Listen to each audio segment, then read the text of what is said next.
Assalamu alaikum and welcome. I'm your host Rashid Al-Hawli and this is the Muslims in Tech podcast. Today, our special guest is Arman Haque. Arman has always had an interest in both art and science, but 3D art served as a great middle ground and a hobby of his. While still pursuing goals of biomedical engineering, cool opportunities arose in design and they kept popping up in front of him. So that led him to join Swinburne. He then moved to China, studied VFX, worked in film, and now works in India animation and is building his own film studio. Arman, welcome to the podcast and thanks for being here.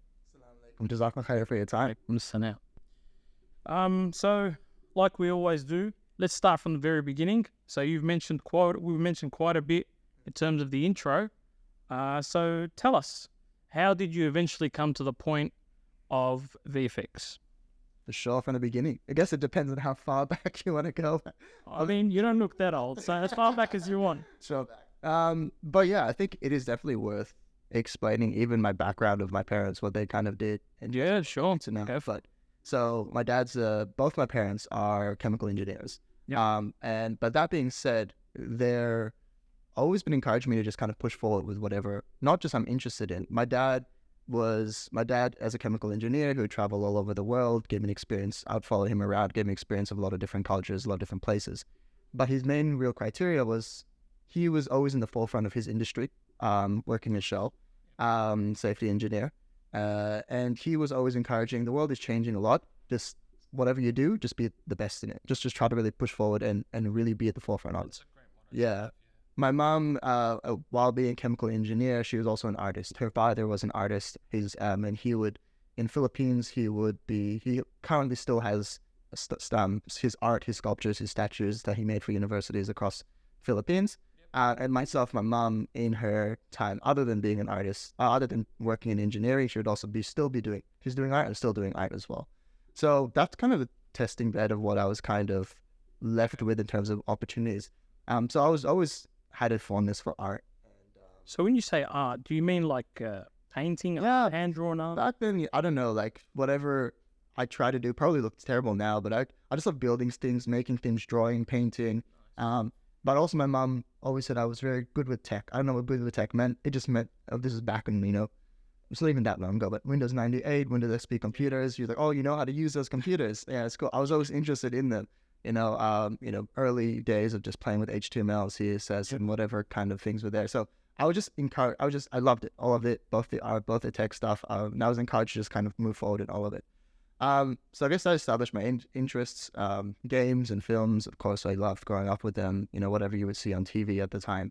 And I always thought, I'd love to make those films. I'd love to make those games.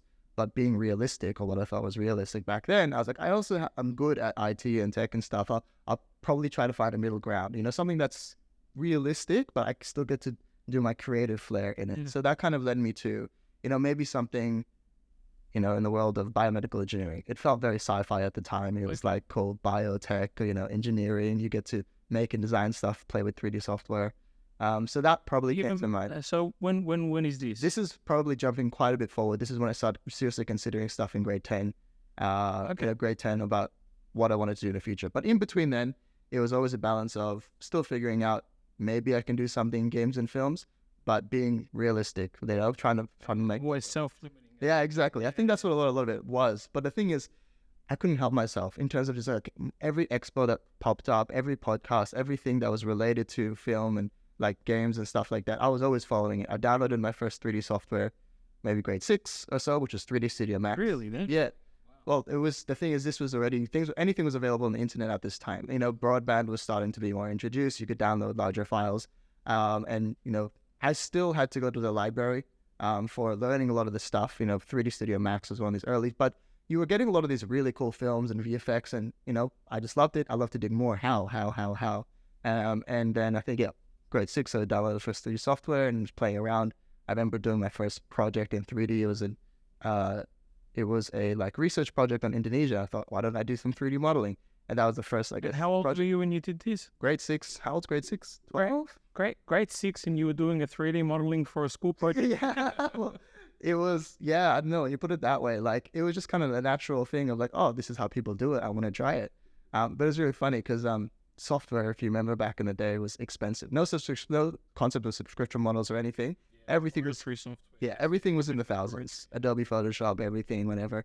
So like and of course there are other avenues of getting things, as a lot of people had their starts. But when I started, I would download like one version. There was always the 30-day trial on a lot of software. So I downloaded the 30-day trial of like the 2012 version, and then I'd just jump back, 2011, 2010. My software kept getting older and older and older as I kind of progressed my time. And then at that time I was introduced to Blender, which was actually then like cool. I started actually being exposed to a lot of... Was that open source at the time? That was open source at the time. It's come a very long way. Blender, like people would know the Blender community, how there's very diehard Blender fans as well. I've used a lot of things since then, and I have my opinions on a range of software, and they all add value in their own unique ways. But yeah, it was open source then. It was always open source, and they kept putting out these really, really cool films. And I think the promise is to always be open source. So definitely a lot of people not only get their start in Blender, but a lot of people build their entire careers and industries off Blender.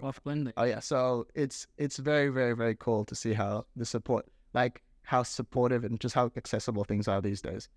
But I guess coming back to the kind of journey, so I guess you're going to be like interest in design and art, picked up my first 3D software in grade 6, grade 10, 11, 12, I was still on this path of kind of, I'll try something, biomedical engineering, something in engineering, maybe even IT software. But even in the back of my mind, I was like, maybe med.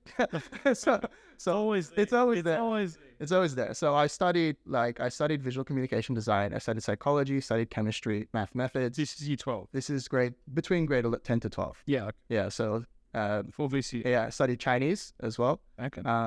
From grade 10 to 12. Actually longer because we had as a compulsory subject. And so Chinese was compulsory. Yeah, Chinese was compulsory at our school. So I was studying Chinese. It's a forward-thinking school. It was very forward-thinking school. Like, it feels like we're jumping all over the place, but it'll make sense. Like, who would have known that studying Chinese when I was 8 years old, because it was a compulsory subject in my school, it was very directly related to my entire life. It pretty much set up the trajectory in very, very clear ways that you can connect. So I guess these little bits and pieces are always cool to include as like foreshadowing, I guess. Yeah. And as Steve Jobs said, you can only connect those looking back, not looking forward. That's exactly right. Connecting them back. And I think it's very important for us to keep reflecting in that way, because it gives you an assurance that whatever path you're on is the one that Allah set you on. And just keep your intentions true and just follow what you need to follow, and it'll just unfold.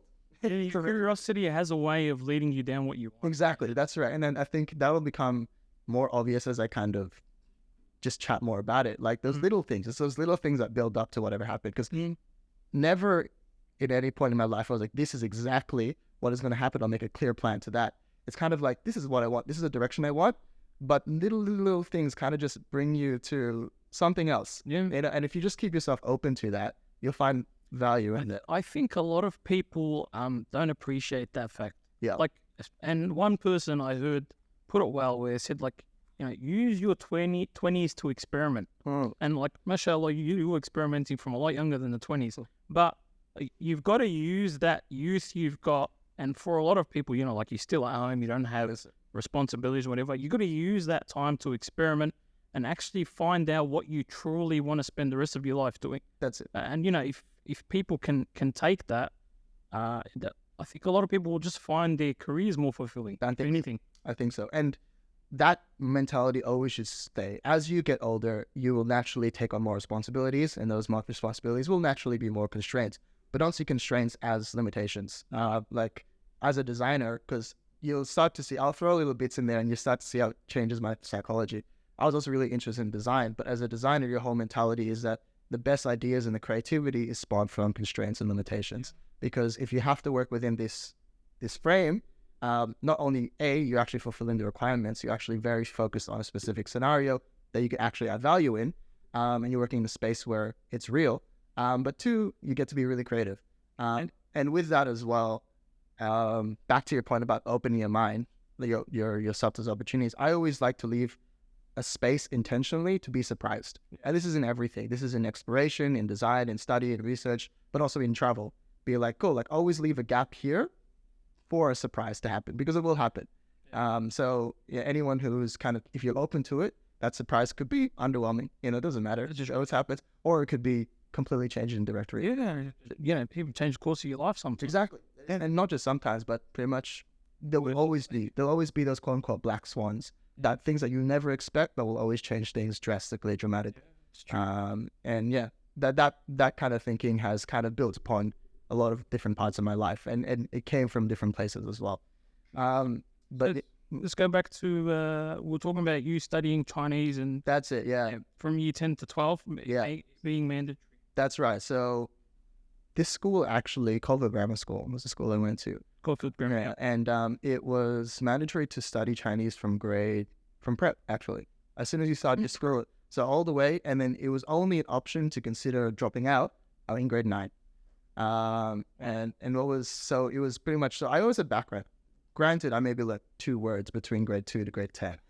But I had that exposure to the culture. I knew there was relevant and existed. And our principal was very forward-thinking at the time, a guy called Mr. Stephen Newton. Wait, was this was this a mostly Chinese? No, it wasn't. It wasn't. It was a school that started when I was studying there. They were over 120 years old, and they started in like a candy shop in Melbourne, right? But they built over 120 years of legacy. But the principal at the time, he just knew what the world was going to be like. So this is back in 2004. He just knew that the trajectory of everything. He says that while other people were studying Japanese and Indonesian and German or Spanish because they were like world languages at the time, he was like, I need everyone here to study Chinese. And not only that, he made a program that in year 9, it give you the option to study in China for a month or so. And this was in 2004 he started this? This was before 2004 he started this thing. I started studying Chinese in 2004 when I started grade 2 in Melbourne. Yeah. But he, it was there for longer than that, much longer. Visionary. He was indeed a visionary. And he said one of the things that I still hold to this day. He referenced I forgot, I think it was IBM who did the study. But at the time they did the study, they said by 2030, 80% of the jobs on offer don't currently exist. So how are you going to set yourself for a job? Go to uni, go to school, university, say, I want this particular job, because you're just excluding yourself to the 80% of jobs that will exist in the future. And maybe your job won't even exist yet, actually. And that goes to show all the people that did study biomedical engineering in my batch, they actually didn't really have many jobs to go to. So I guess it just qadar Allah. That's just kind of how it pans out. But yeah, grade 10 to 12, I was studying those subjects. Chemistry methods was all in there in case I wanted to. It covered all my options. I could essentially go to any course provided I got the score because of the prerequisite there. So my scales, top there was biomedical engineering, and design was in there as well. And there was also another program, a global leaders program at Monash or something at the time. Okay. I forgot exactly what it was, but it was something to do with just science and being the forefront of global science or something like that. But my results came in pretty good. I was able to get into pretty much all the subjects that I put into my list. It was just a matter of some interview process and stuff like that. But the one that kind of stuck out was the most generous scholarship that I received was a design scholarship at Swinburne. And I was still on the path of I put that in there because I thought it'd be cool. I always liked the concept of studying, getting scholarships and, those opportunities. Yeah. Only the things that the high percentage was able to get. Oh, you applied for a design scholarship? I did apply for a design scholarship. Okay. It was always there. Maybe it wasn't number 1. Maybe it was number 2 or number 3 or something like that. But I still got the score to receive it, which was in the 95 and above. Was offered, these people offered these scholarships. So I was like, you know what? It's a cool scholarship. It's generous kind of amount. You get paid to go to uni. Why wouldn't I do that? And then I did try the global leadership program, but while I did get the scores for it, I didn't pass. It was only about 20, in the dozens of students who were accepted for this program. It's a state level. At either at a state level or anyone doing VC, actually. It was, so I went through the round of interview processes, but didn't end up getting that global leader program. Yeah. So the next one down of, I guess, prestige, was that scholarship. So I ended up going for that. That being said, I didn't actually end up going to uni that following year after graduating because I actually ended up working on a farm. So I mentioned my interests were design. Well, were art and science, right? But I really, really loved just activity, outdoor, like being outside, camping. Very hands-on. Yeah, very hands-on, camping, exploring, hiking. That's something my parents would always bring me on. Road trips around, driving to Northern Territory, driving to Queensland, things like that. And like always just get us connected with the outdoors. So I applied for a school called Yarra Junction. It was a school that my Caulfield Grammar School owned. Yeah, and so it was like an outdoor education program. So I was like, I'm keen for that. I applied for two, one in China and one in Melbourne Yarra Junction. They had one in China? They did. So basically, this school was a bit hectic. Yeah, it sounds insane. But and they're even more hectic now. They now have one in Northern Territory. When COVID hit, going to international was not really an option much anymore. Yeah. But then they opened in Northern Territory, and incredibly relevant as well because for your backyard, Australia has an incredible history, especially things that we're still reconciling with, and they've recognized that as well. But gosh, this is going to be a long podcast. I haven't even got into graduating yet. That's the point of the podcast. Yeah. So the school had two programs. One was, and there was context for everything. One was in China, which is a 1-month program, and one was in Yarra Junction, which is on a farm, where they teach them outdoor education, things like leadership, sustainability, stuff like that. I was gunning for the one in China, got all the way to the final interview, didn't get it, super disappointed. I got the one in YJ, and I was like, did I really want this one? And I ended up taking it. And it was one of the best things in my life. How long was the program for? So it was 1-year program. They gave you a Cert 3 in outdoor education. So I ended up deferring my university to work on that program, and I learned so much.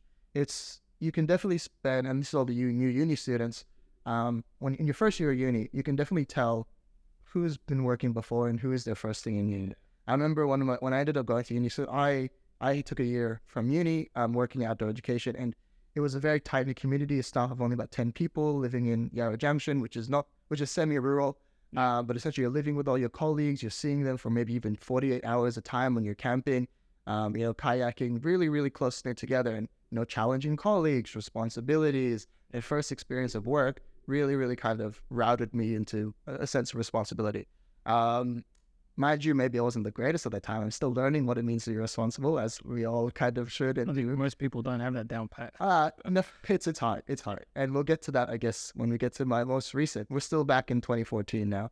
Okay. We're talking. But 2014, I worked there.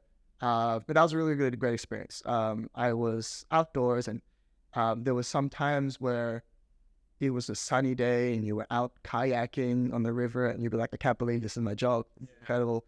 But there'd be other times where it's pouring rain, you're sick, the kids are terrible, and you're like, I can't believe this. You want to capsize the mode on that? Exactly. And it's just, and then you get a leech in your eye, and wonderful. It was great. It was great, but incredibly valuable experience, and I loved it. And it set me up in a lot of ways, and I ended up getting a Cert 3 in outdoor education, so certified in. So I guess that was my first qualification after uni. But yeah, I jumped into uni the following year, Swinburne Design. And even up until the moment I actually stepped into the uni, I was still thinking, did I make the right choice? Did I actually really want to jump to design?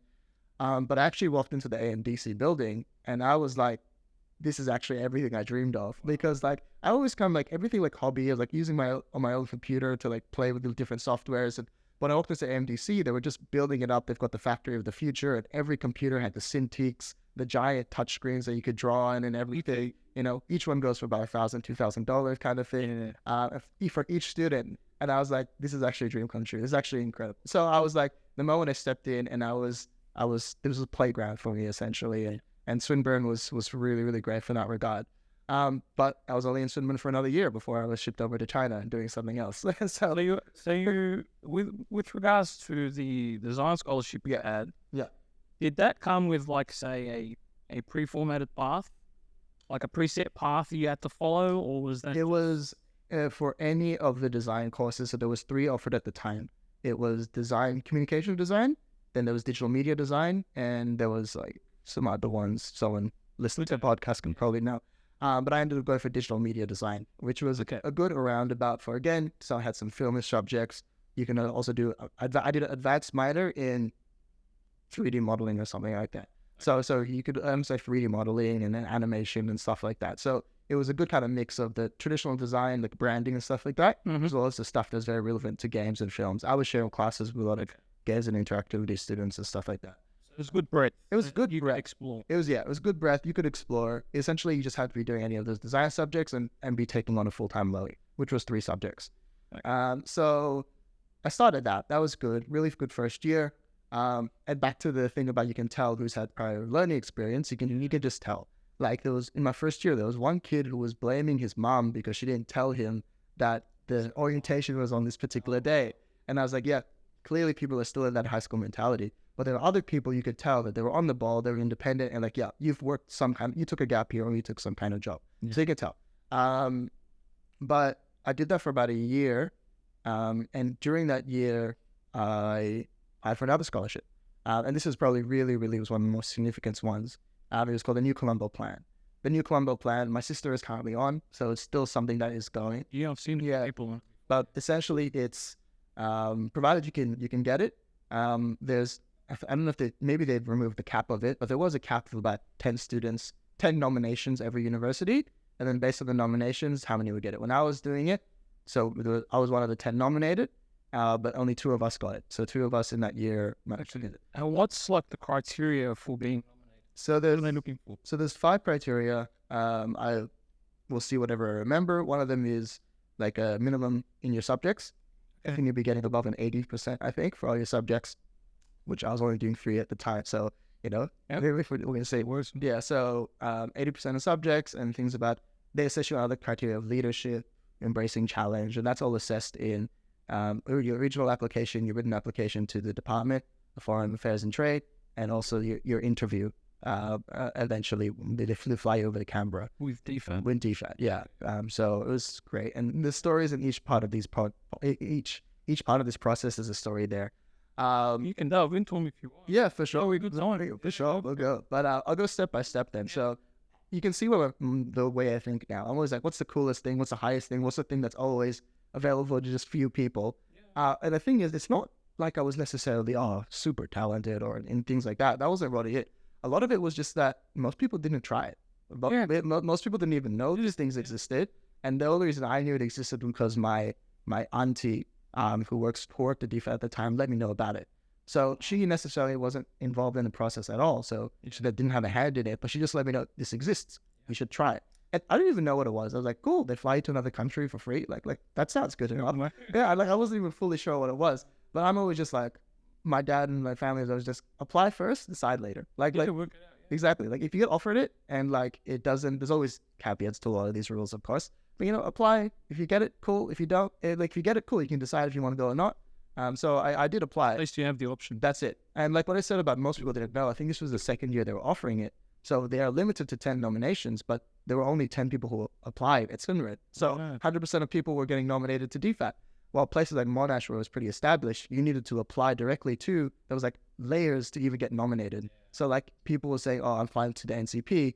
There'll be a lecture hall of people all just like applying for it. And on that point, actually, I think a lot of the time, and I made this mistake at uni, like I spent 8 years. There are so many opportunities at the universities that you just either don't know about or you don't come across, and you've really got to go out there and make the most of those opportunities when you're at uni. That's exactly it. If you think about all the people in your classroom, in the university, the most valuable thing about uni for me, and this will of course vary based on your discipline, was not what you learned at uni itself, but being at university itself. It's and that's become it's kind of become contentious now because a lot of people think like, you're learning online or whatever. So what's the point of paying all the money for university or whatever? Yeah. But I personally think like the people you come across and the opportunities you have access to are unparalleled. Exactly. They're unparalleled. And it does actually, there's a legitimate question about it, because if online you're barred from a lot of those access, then it is a good question. Like, why are we paying for all these things? Because remember, they promised like access to this, all these programs, but then they remove them during, and then COVID, a lot of those things are stripped away, but the price is still the same. And so it is a legitimate question. But that being said, for me personally, being at university was the most valuable thing. The scholarships, the people like I met with, they completely step you up. But what I actually learned, maybe apply some of it, but it was good that I had that experience in it. But I applied very early in my year to Defat. the NCP program. I managed to get it, and at the end of my first year, I received the scholarship. So there's a few steps. I had to apply to the uni, to the international office. Then I had to apply directly to Defat, and then I needed to, if the application was accepted, I was flown over to Canberra for an interview. It's one of the most intimidating interviews I had. Really, it was maybe like a panel of 3 people, each experts in their field. There was someone from West Farm. There was someone who was the advocate, who was a diplomat for China. And there was another person, I forget where she was, each representing these big corporations. Okay. And not only that, like the person who was the ex-person from China, he was also previous head of ACO at some point, and he was a Muslim. Yeah, straight up to me, he was just like, by the way, you're Muslim, right? And that very quickly became part of the conversation. It felt like they were given a script, but like some of these people just didn't want to follow it anymore. The people told me stories of them coming out crying from their interview. Wow, that intense. Yeah, but you know, I must have done something right, because I managed to go into the next stage. But that was a really good experience, and I managed to get that scholarship. And the next year, I found myself in China. Taking a step back on this, you needed to have a very strong case on why you should be picked, right? So I was really thinking of going to a Muslim country, maybe Malaysia, maybe Philippines, Heritage, maybe Bangladesh. But then being advised by the international office at Swinburne, they're like, you should probably pick China. China's very relevant. They had a cap on the countries at the time, so everyone wanted to go to China and Japan. So it was very competitive, and they said no more than 10 people could go to each country at a time. So all those other countries like Philippines, Bangladesh, they had plenty of quota. But despite that, my international office said you should probably still pick China, because that's your strongest case. You've been studying it since you're a child. It is very, very relevant in terms of your study. You know, there's a lot that you could do with that. So I ended up going for China, which I thought, I didn't mind. It'd be really, really cool, very relevant. I could sharpen my skills.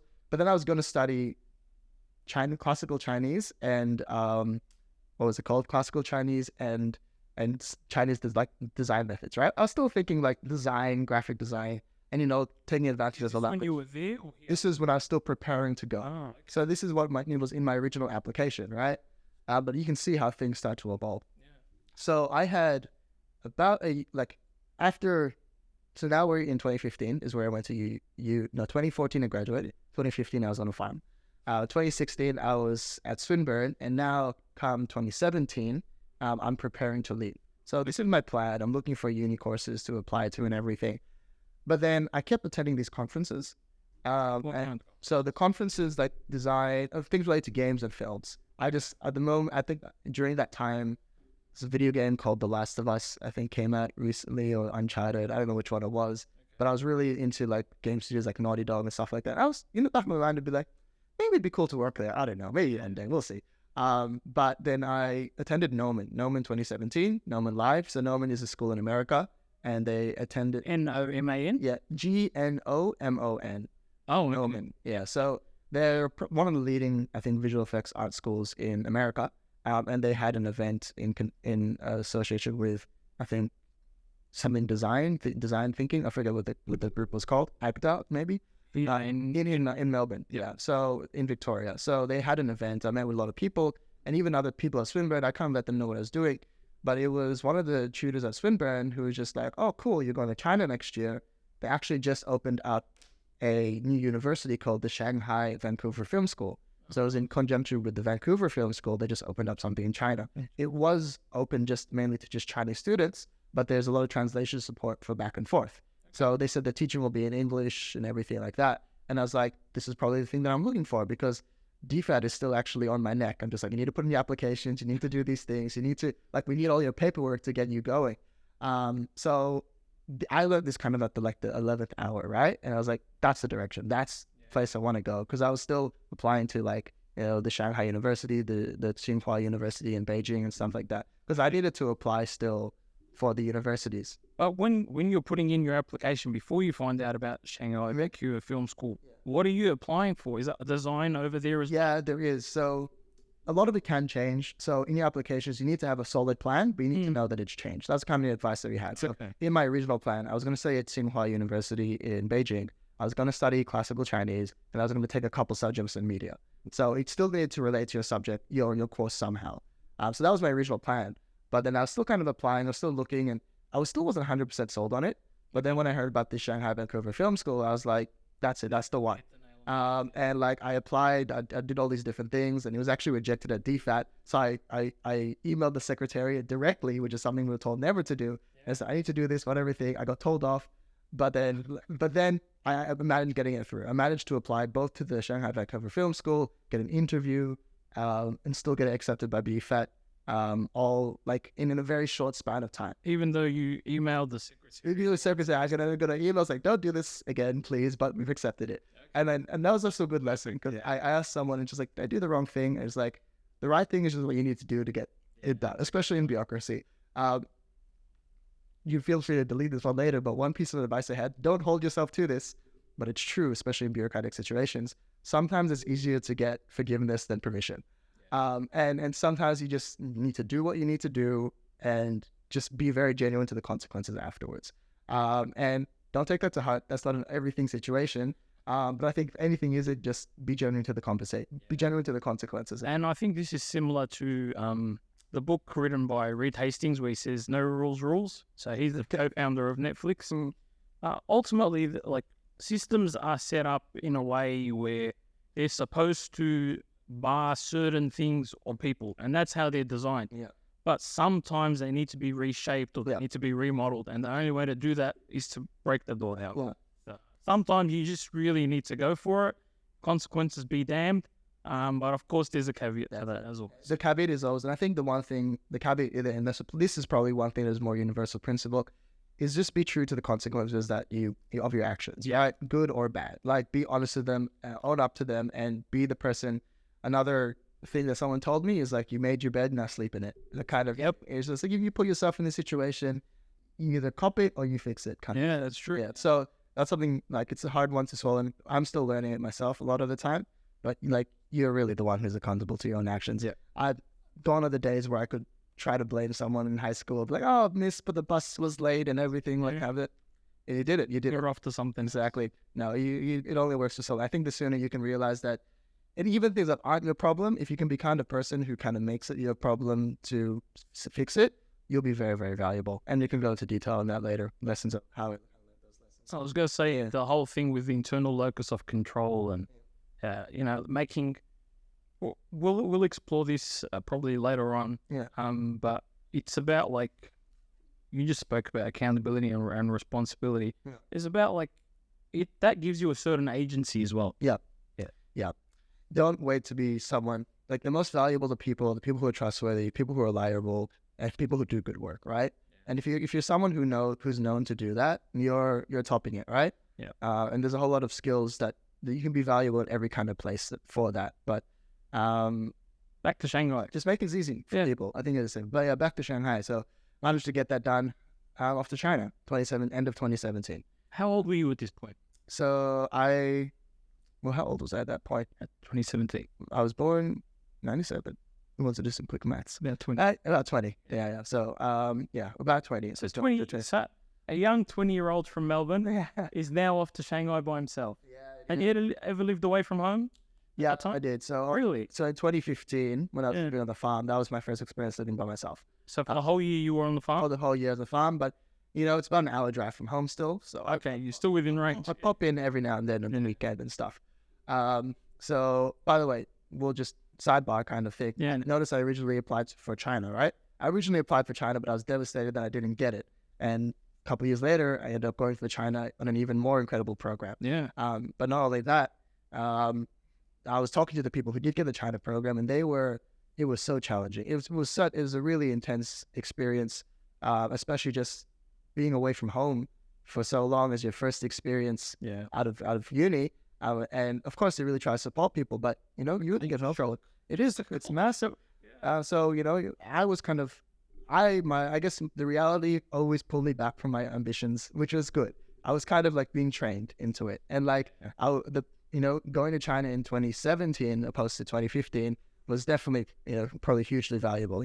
I get to kind of really get an experience, and that's also a part of thing where believing in Qadr is a big part of it. That's it. And then people need to understand the process of decision making in Islam. It's very easy, and if you actually stay true to this, you'll laugh at everything. Alhamdulillah, it's not to say it's easy, but at least you'll be certain, and that's what you want, confident, because you don't necessarily want to ask for success in situations. You just want to be content with whatever happens. That's really what it is. And the two things that we have is istikhara and istishara. And they say istishara, if a person who does istishara will never regret their decisions, and a person who does istikhara will never fail. And if you do that, then easy. And to translate, istishara means consultation, doing shura, have a group of people, usually your family, but people who are genuinely interested in your success, and know the situation. Istishara is massive. And if you do this, you won't regret your decision. And istikhara, which is a prayer process, a specific dua and prayer that you do, and you'll never fail. And the dua is beautiful because it's, if you listen to the translation of it, just in broad summary, it says, if this is good for me, so if this is good for me, then if it's good for me, then and allow me to go towards it. If it's bad for me, then remove me from it, from my deen and akhirah. And the last line is probably the most important of it, and make me pleased with it. Yeah. Because you might be on the right path. You might be doing everything right, but if you're not content with it, then that's what eats away at you. But on the contrary, you could be on the wrong, you could be failing on all accounts of your measures, but if you're content and pleased with it, then that's all you really ask for. So in Arabic there's a saying, it says al-qana'atu kanzun la yafna. I'm not sure if it's a hadith or just an Arabic saying, but essentially it's just that contentment is a treasure that never ends. Yeah, so it's pretty much like a never-ending well, because ultimately, if you're content, that's it, with what you've got, whether it's little or a lot, then you don't fall into that constant anxiety and stress. That's it. I like to there's two things, and it keeps you in the present as well, because it's like not clinical depression, but you could probably say depression is someone who's always thinking about the past. Oh no, this happened, this was terrible, this was bad. And everything like that. Anxiety is worry for the future, right? What's going to happen is going to happen. And you've got, unfortunately, I would say a lot of people I see flip between those quite often. They're like, oh my God, this terrible thing happened, but what's going to happen in the future? And that's a really, really terrible state. Even if everything's perfect right now, right? But the contentment kind of brings you to now. And you're not always going to be in that state. And I'm sure we'll come back to a lot of these stuff. People are modular. They're modular. But the magic is religion gives us many tools, practical tools to bring us back to that center, because you're always going to be modulating, and you're just going to come back to that center. But istikhara, istishara are probably the two tools that you need to equip yourself in right now. Just like if you don't know how to do it or you don't know what it is, do it right now, because people, it's pretty nebulous. Some people think like, oh, if I do it, I'll have a dream, and I don't know, I'll know the magic way forward. But that's not what it is. You need to make a decision. And it's clear if you read the translation of the unsaid dua. You need to make a decision and do it. Consult and do, and then pray to Allah that it's a success. And inshallah, it's a promise that whatever you do will be a success. Yeah. Regardless of if you get what you want or you don't. So everything, work, study, deciding what to wear in the morning. You can start, and prayer doesn't take long. But for sure, so 20 years old, roundabout. I hope I got that right. 2017, and I'm in China, and it's another world there. There's so many stories in every single pocket on here, but broadly, I was there to study. I joined the Shanghai Vancouver Film School, and I studied a diploma of visual effects and animation. Visual effects and animation. Was China established for visual effects and animation? Wanted to be. It wanted to be. So there were some places that were building up. I think, China's always been, it's always had its Chinese cinema, right? It's always been big in some way. But they've also been going outsourcing to a lot of other countries to kind of build their own stuff. But China at this time really, really wanted to be like a tent pole of cinema across the world, right? So they made a big film called Wolf Warrior 2, which was Wolf Warrior 2. Okay. It wasn't really international because it's a very go China kind of film. But it was very popular there. It was like it had a massive, massive time in cinema. And then they tried another film called The Great Wall, which was a Chinese directed film, but and with a lot of some of the best VFX studios across the world, wasn't very successful in the West again because of the story. Yep. It just wasn't there. It didn't resonate with a lot of audiences. And at the time, like a very successful film was like a monster film about like this person adopting this monster, and it was very successful in China. The next international release they tried to do was The Wandering Earth, which was based on one of the big kind of folklore, like not folklore, science fiction stories in China. But again, like I'm saying all these names and it doesn't really seem like it's clicking with you. They clearly didn't really succeed a lot in China. And I even worked on another film called Feng Shen, which was supposed to be the Lord of the Rings of China. But it never released. It was kind of a shame because it was so cool. It was one of the, Is that because of distribution or because the story didn't resonate? Because I've never even heard of this. Yeah, it's a combination of things. Story is a massive thing. Story is a huge thing. I don't know. I think it felt like there's a very intentional want for it to be cultural. How do you say? Cultural, like soft power. I think it's a very strong soft power aspect of it. And it's just, in this generation, people can sniff it out a mile away. And like even in China, and even China limits the amount of international films that can be shown in China. So there's a quota. So that's why you find a lot of films they try to get like a Chinese partner or a Chinese actor or something in, so that they can get in that quota. Because that's a massive market, over 1 billion people. And the thing I find with that, I think like they're obviously going about it the wrong way. But if you compare it, for example, to American soft power, I don't see that America, for example, went out trying to convince people to watch their stuff. People were looking for it, downloading torrents and doing all kinds of weird things just to get access to it. Like most people around the world, the only reason they know anything about America or English is because they watch some comedy show, whether it's Friends or something else. That's it. And there's a huge part to it. What kind of stories resonate with people? And like even in China, the most successful ones amongst the young kids are the Marvels and the Spidermans and everything there. Like in China, despite the quota, people are still wanting to watch that more. So they wanted to at some time. There were some big studios that were there. The names escaped me. I even visited some of the studios.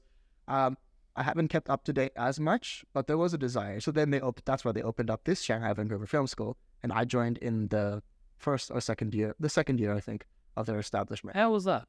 Yeah, so that was an experience. That was great. I went in. So this was what the pitch was for this school was.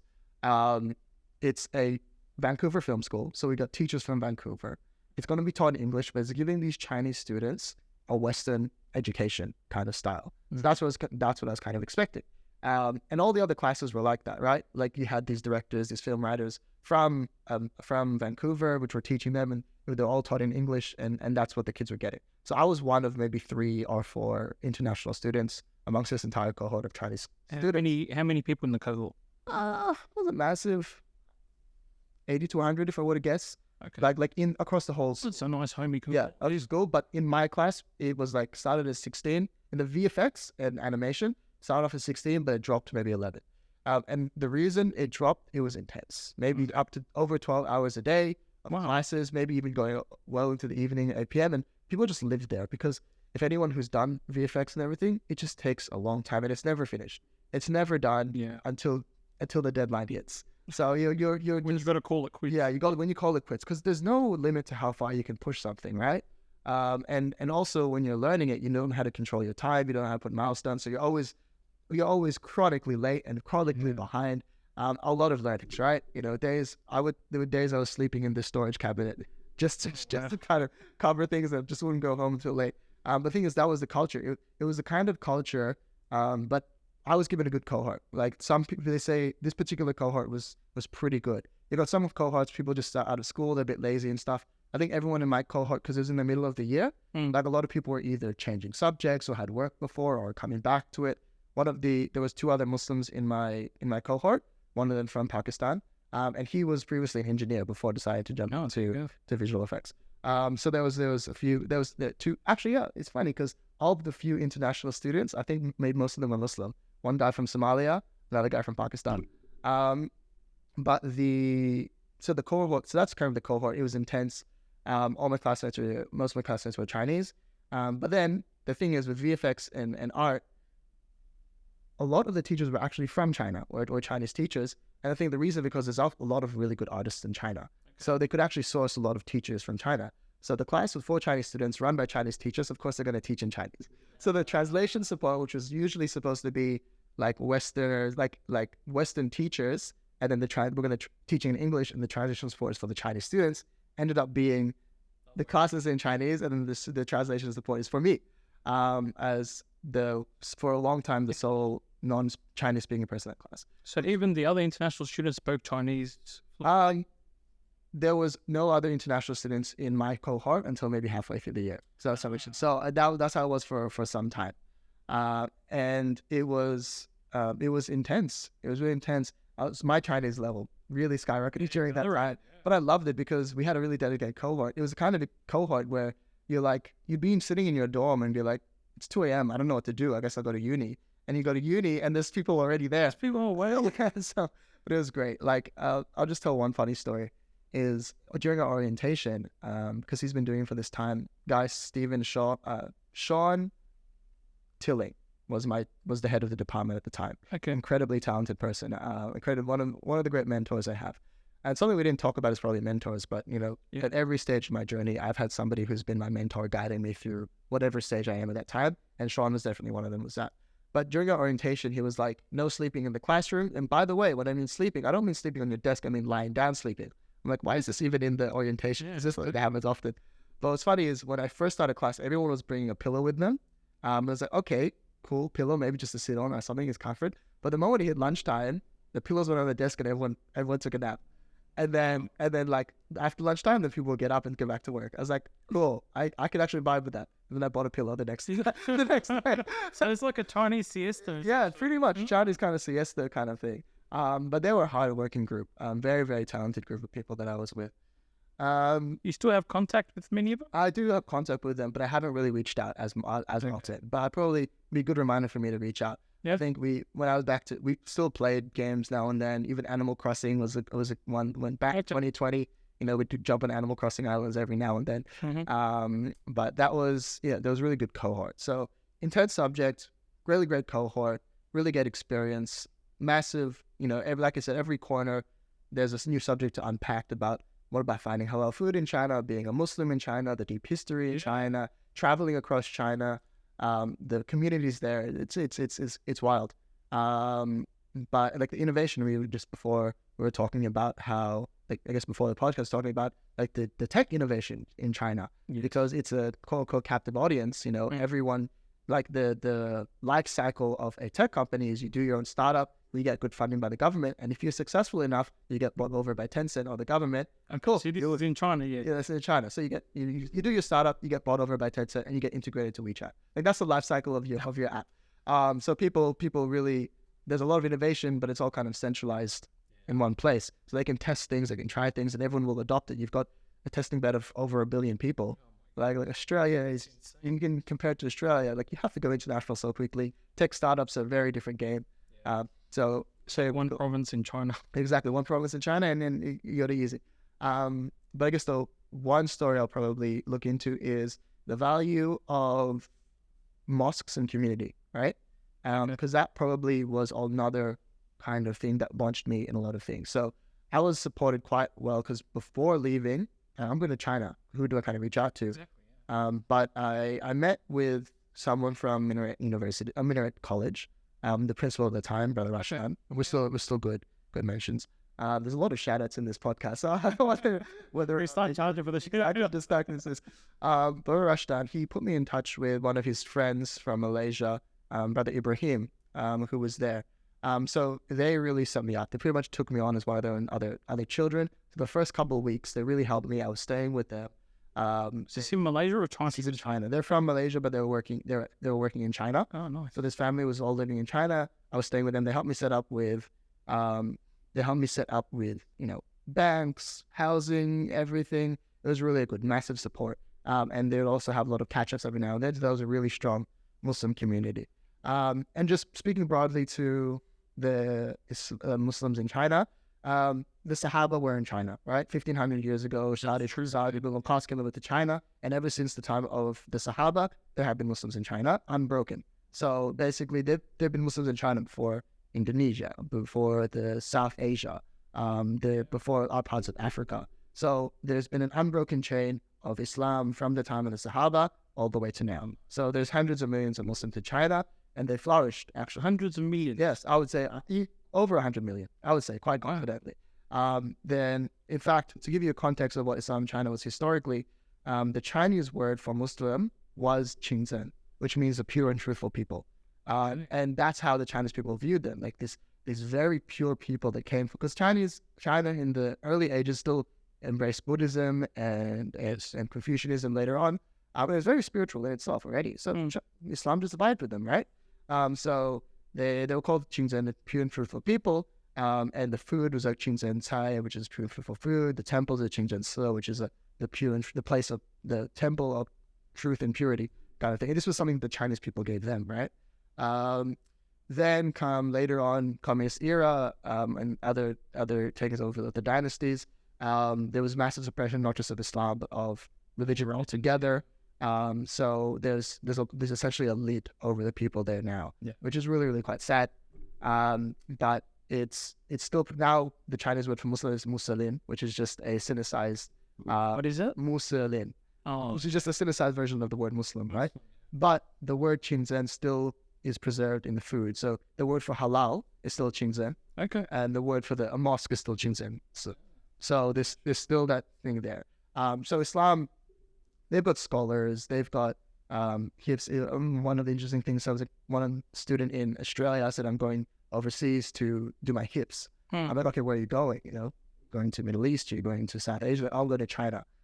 So because that's where his heritage was. First I've ever heard that. Yeah, well, in northern of China, in a period called Shanghai, I think, is majority Muslim.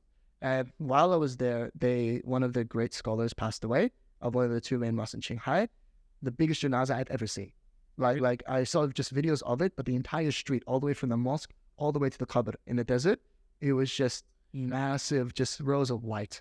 So I feel like, and this is another conversation, I feel like if there was ever to be a revival of just spirituality in the West, or like of just Islam, if you just take that lid off China, you will have Islam. Like you would not be able to task, but not to say that we're going to, like, I don't know how do you bring devil into it.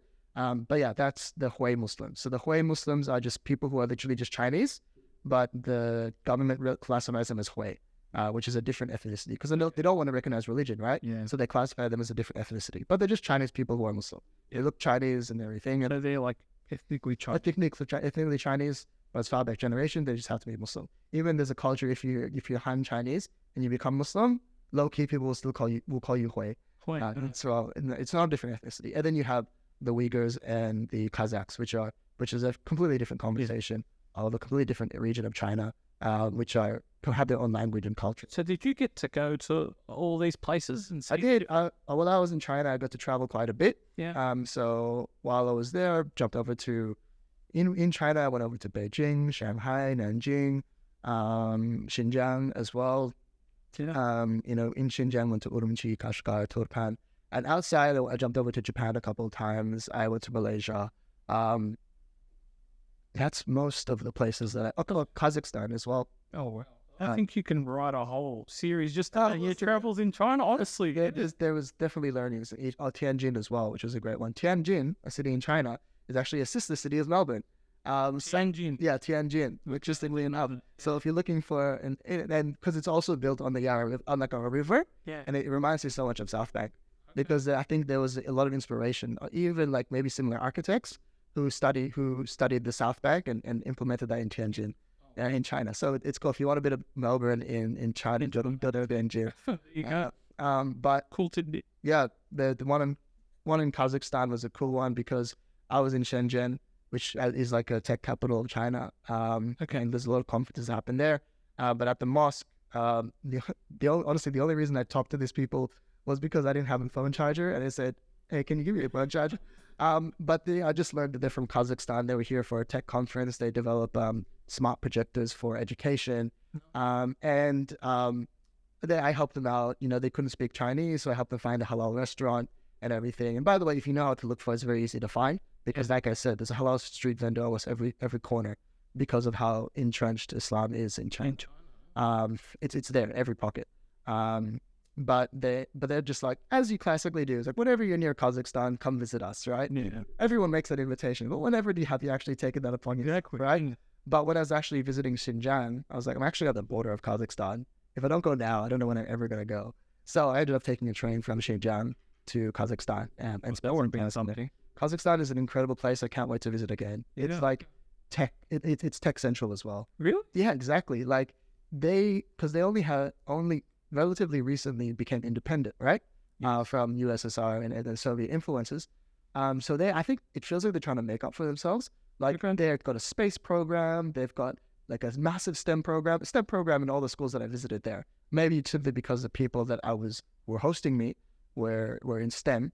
But really cool STEM program. Some of the most advanced mosques I've ever seen. There's one mosque there, it's shaped like a giant flower, but it's all 100% sustainable. Water, electricity, even gives back to the grid, built in a way that's cooling. I'll have to show you some pictures, but it looks like a sci-fi city in the gods. But Kazakhstan, I was in Nur Sultan, or Astana at the time. Is that the capital? I think it's the capital. Yes. Yeah. It was called Astana, and then they changed it to Nur Sultan, which was the name of one of their presidents, or their first president, or something. That was a significant president. But people still call it Astana or Nur Sultan.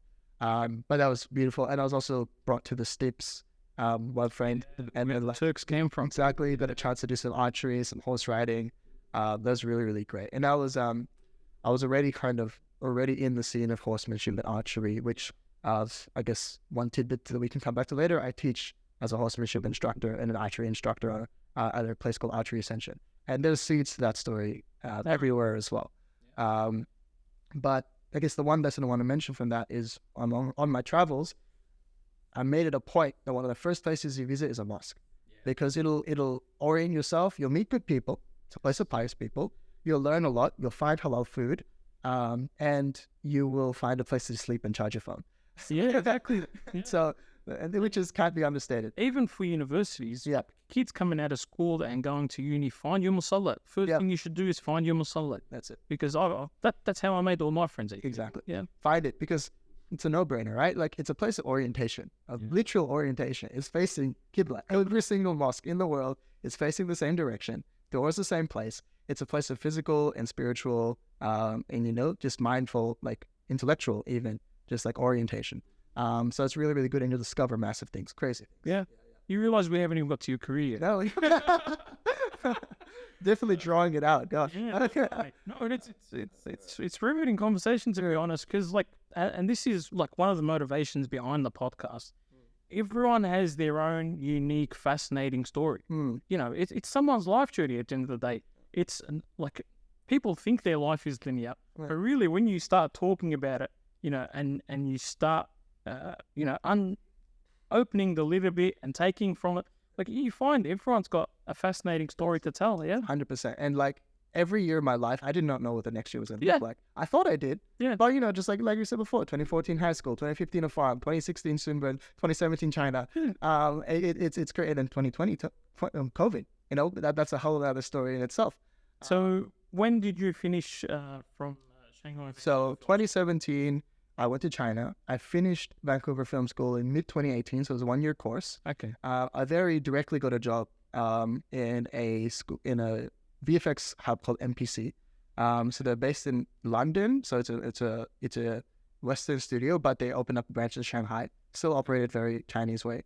But I got that job from another mentor, Chris Kalata. So and this is probably a good model for universities, because there's still such a struggle for people to get jobs outside of university. But one of the part of the program is halfway through your year, you started your personal project.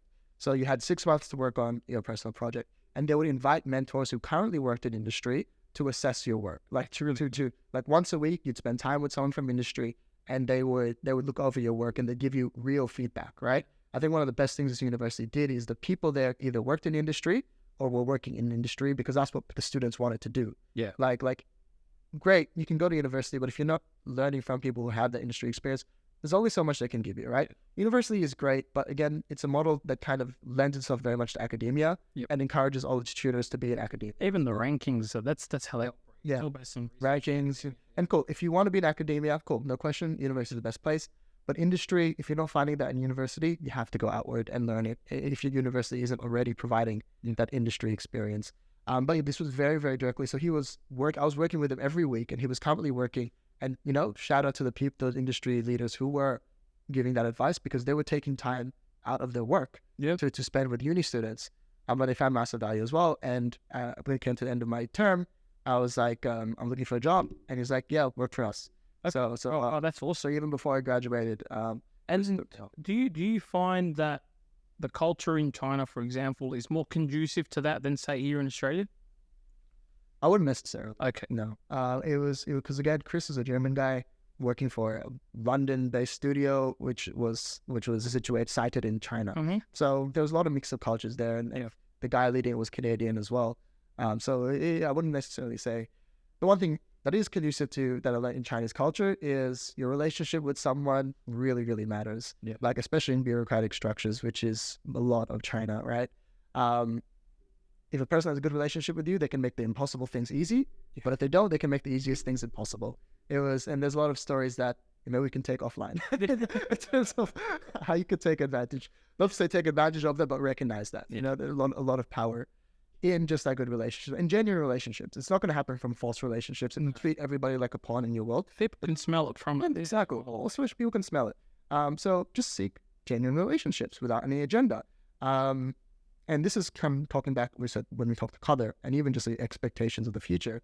There is nothing that will change your life more than the people you meet, right? Yeah. You know, there's very, very few things, very, very few things that will change your life more than the people you meet. And the things that are the most unexpected are the people you meet. So the biggest things that will change your life come from the things that are the most unexpected. So, of course, your life is going to be unexpected and change in dramatic ways simply by that. Again, I can attribute a lot of the big changes in my life to specific people that helped me, hurt me sometimes, in terms of putting me on certain trajectories. Yeah. So I've got a job now at NPC. Really, really good experience. We're working on big clients. It's a studio of like 12 people at the time, like in total, right? Internationally? No, just in China. In China, right? That mentioned China. Internationally, hundreds and hundreds. The studios have hundreds and hundreds of people in there. I'm pretty sure the NPC in Bangalore has probably over 1,000 people in it. So big, massive international studio, right? But that was fantastic because I'm working for a massive studio in such a small team. You get that indie vibe. You're doing everything. You're touching everything. You get the chance to see all parts of the business. You know, you're chatting directly with the CEO of the company in many times. Nice. So it was really, really great. And I was able to do, this was a great place to cut my teeth. It was industry level projects. I was working for Coca-Cola, Uniqlo, Mercedes, big clients, right? Isn't that like mostly commercials? So this was a commercial company. Okay. MPC does work in film, but that was their international branches. Shanghai was mostly focused on, at the time, purely focused on commercials. So I got my teeth in advertising. It was good. I was able to do modeling. I was able to do some animation. I was able to do some layout. I was able to do some graphic design. For one of the clients, I was even doing concept art, which I love. If people know concept art, it's a very competitive industry because it's just cool. Like it's just drawing cool stuff that doesn't exist. You're the first step. So concept art I was able to do in this experience, talking directly with directors and stuff like that of these advertisements. And again, massive learnings, a lot of mistakes made, a lot of not being as responsible as I needed to be, not doing the output, being honest at the time, as in my first job. But again, Chris was a really, really great mentor. He was genuinely very invested in my success.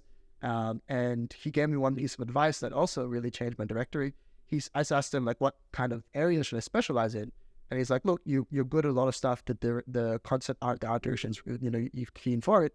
But if you get an opportunity to study lighting, if you get an opportunity to work in lighting, you should take that.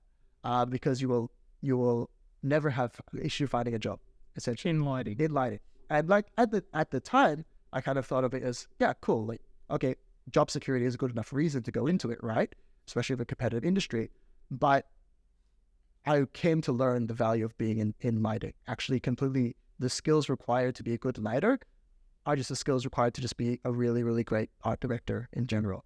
To lead projects. If you had a CG supervisor who was in lighting, I think they make some of the best supervisors for just. Have you found it throughout your career? I found it, yes. The best VFX supervisors that I've had are the ones who were lighters when they were artists.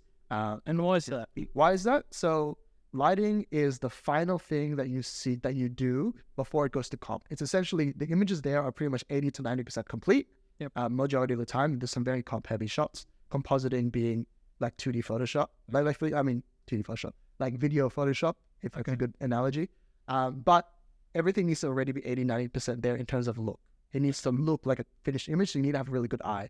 You need to be looking at films, you need to be studying screenshots, you need to be very, very in-depth with the media to understand what the pixels need to look great, right? And that's what a VFX supervisor needs to do at the end of the day. While if you're any earlier in the pipeline, animation, modeling, you're really good at that in terms of animation and the look of it, but that's not conducive to the final image, right? So I could probably say the same thing for compositors maybe, but the great thing about lighting is a lot of lighters need to do compositing because you're preparing stuff for compositing. So you've already got compositing experience and you're in the engine, so you know a lot of technical 3D stuff. You need to know how VFX works. How does a VFX fit into this engine? VFX, modeling, animation. I need to know all of it because I'm putting everything together and I'm making the final pixels. So you, as a lighter, had a really great grasp of the entire pipeline from beginning to end. And then it's just a natural progression. It sounds like it, isn't it? Yeah, it is. And of course, not to dissuade anyone if you're in a different industry of being a supervisor, but definitely get your hands on understanding the lighting department, because I found the supervisors I had that started somewhere else, like in animation or CGI or just earlier pipelines, there was still a lot of support that was needed for some of the technical stuff. Like they still leaned on the lighting leads or the lighting supervisors to kind of inform them in that regard, which is still the same for lighters. I'm not very good at animation. I don't have the eye for animation still, but I'll lean on them to kind of understand that aspect, or VFX as well. Yeah. So of course, there's some pros and cons, there's some cons, but what matters at the end of the day is the final pixels, like the way the images look. A lot of the time, and lighters are really good at that. But again, if we're talking about supervisors, good leaders rely on, get good people and rely on their team. So everyone is going to be more of an expert for you in every aspect, and you should cherish that. But cool, working at MPC, really, really good opportunity. This is 2018. This is leading up to 2019. 2019, mid-year, I have my experience. I've been in China, I've worked, I've traveled. I come back to Australia, and it's really good. Mid-2019. Mid-2019. And it's good to get back to uni. So I go back to... But you're still at uni at this point. I'm still at uni right now. Oh, well. I haven't graduated from the course that I started in 2017. But I didn't really finish it. I'm enrolled online in my final subject right now. Okay. So inshallah, sector are that I can manage my time to succeed and pass in that. I get you. So inshallah. So because kind of when you're this far into it, you kind of, unfortunately, uni kind of does take a backseat. It's just in your head kind of thing. But no, like that should be a mentality. Everything is a priority in its own way. So, finishing uni is something that my mom wanted me to do. So she'll see you graduate. Yeah, exactly. So, and I think there'll be some valuable, there have been some certain situations where not having that bachelor's degree did kind of, I wouldn't say hold me back, but remind me that it is relevant. Things like applying for certain visas, work visas in different countries, even tutoring and stuff like that. It is an academia. Things that are measured by academia, it's still relevant, right? Despite the industry experience. So it's still really valuable to me. And, it'd be good to finish it. Yeah. So 100%. And middle of 2019, I go back to uni. So I did get credits though. So 2017 was 1 year. My experience of 2018 and 19, I got 1 year of credits there as well. So between 2019 to now, 2023, it's me finishing off 1 year's worth of subject. So I'm taking this part-time, one subject, two subject that I do kind of thing, with all my work. But I spent a bit of time at uni. That didn't last too long because alhamdulillah, I managed to get a job at what was known as Method at the time. Method is working in film. So this was my first jump into film. So Method Studios was running an internship program at the time. And that was really, really good. It was very competitive. I really didn't think I would get it because I was in the room of all the other people that were studying who were with me. And some people already had experience at Netflix. Some people had experience in other places. And I was like, oh, wow, I don't know. I'll do my best, just be yourself, talk about what you need to do. And of course, there's a whole interview prep is a whole different conversation, but do your interview prep and stuff. Is it different interview prep for, say, like VFX or C? I wouldn't say. I would say interview prep around the world. Maybe if it's a more technical interview, it could be a bit different. Yeah. But what I've come to learn with jobs is the application is the main thing, right?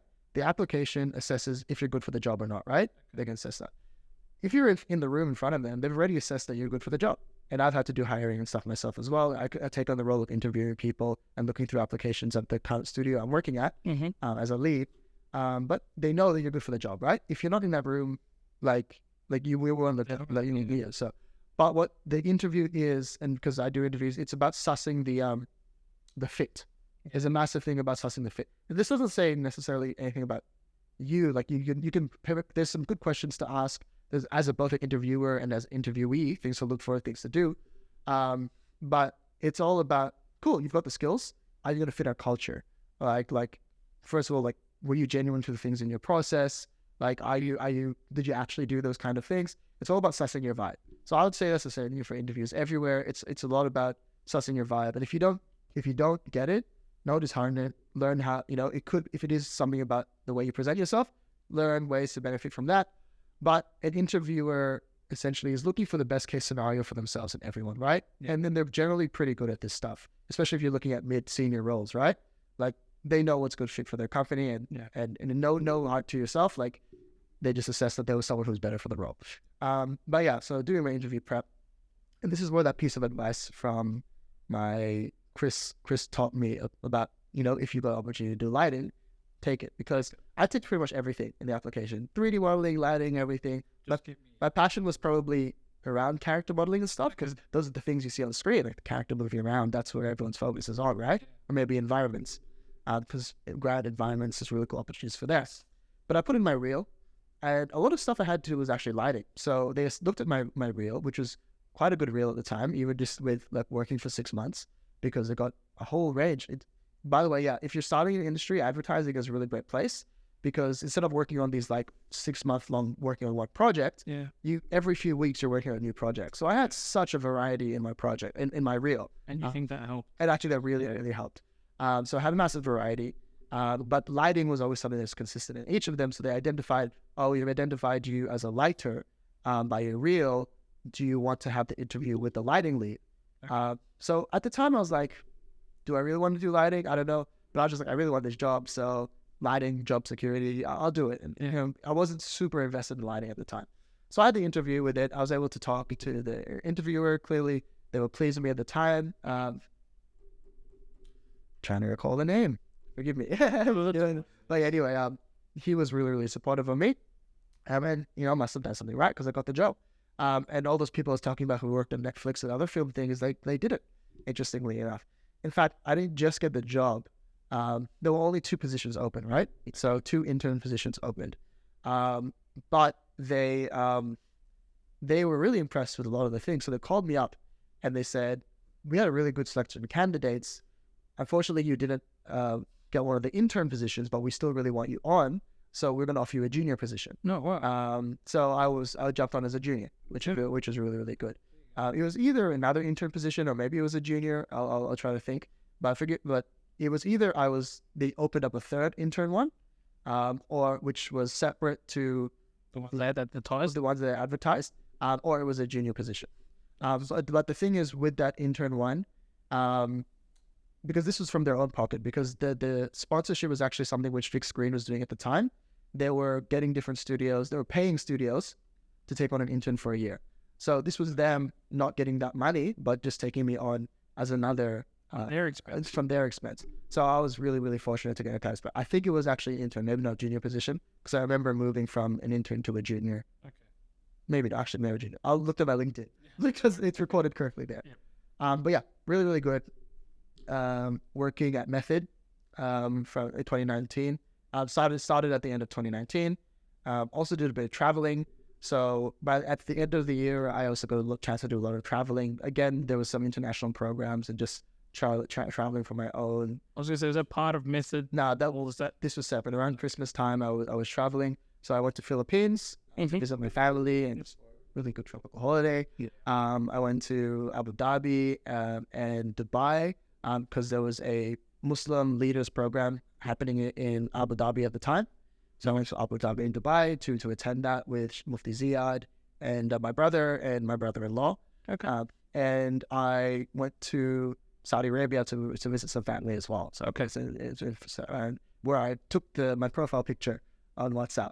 We're on a really creative space there, riding the horses and stuff in Al-Aqsa. Yep. So then I was traveling all the way up until 2020, February 2020, right? So I come back, I work for a few weeks, and everyone knows what happens March 2020, right? Yeah. There was a lot of things that was happening. It was, I was working at Methods all the time, and we're going to go and work from home. And it was funny because it was kind of like those rumblings of stuff that was happening that started It's funny because I just left China in 2019, right? Yes. So that's also, so like my exit from China was very timely as well. But there's these rumblings of things that originated in China. And then there was things like, is it affecting us? And then the first case in Australia, second case. So everyone knows what I'm talking about. That is really, and then we were always thinking like, oh, what's going to happen here? And they would slowly take things away. They took the food away from the counter and stuff like that, from the office. But then the thing that triggered it all, funny enough, was they took the coffee machines away. And that was, everyone's like, oh my God, it has to be big. They took the coffee machine away. And it was funny because it caused such a stir that the head of the company actually had to come down from his office and just explain to everyone what's going on, because all these emails were coming from the LA studio, right? Yeah. As we were just following the what was it called? The protocol of what LA was kind of putting forward. But he was like, we're going to go from work from home. We don't know how long. Could be a few weeks, could be a few months. And then it was just like, I don't know. He's like, to be honest, I don't think it's going to be shorter than a year. And I was everyone's feeling like, wow, they don't know what's actually happening next, right? But this was an interesting time for me working. So, because we moved to work from home, and the concept of work from home never existed in this industry.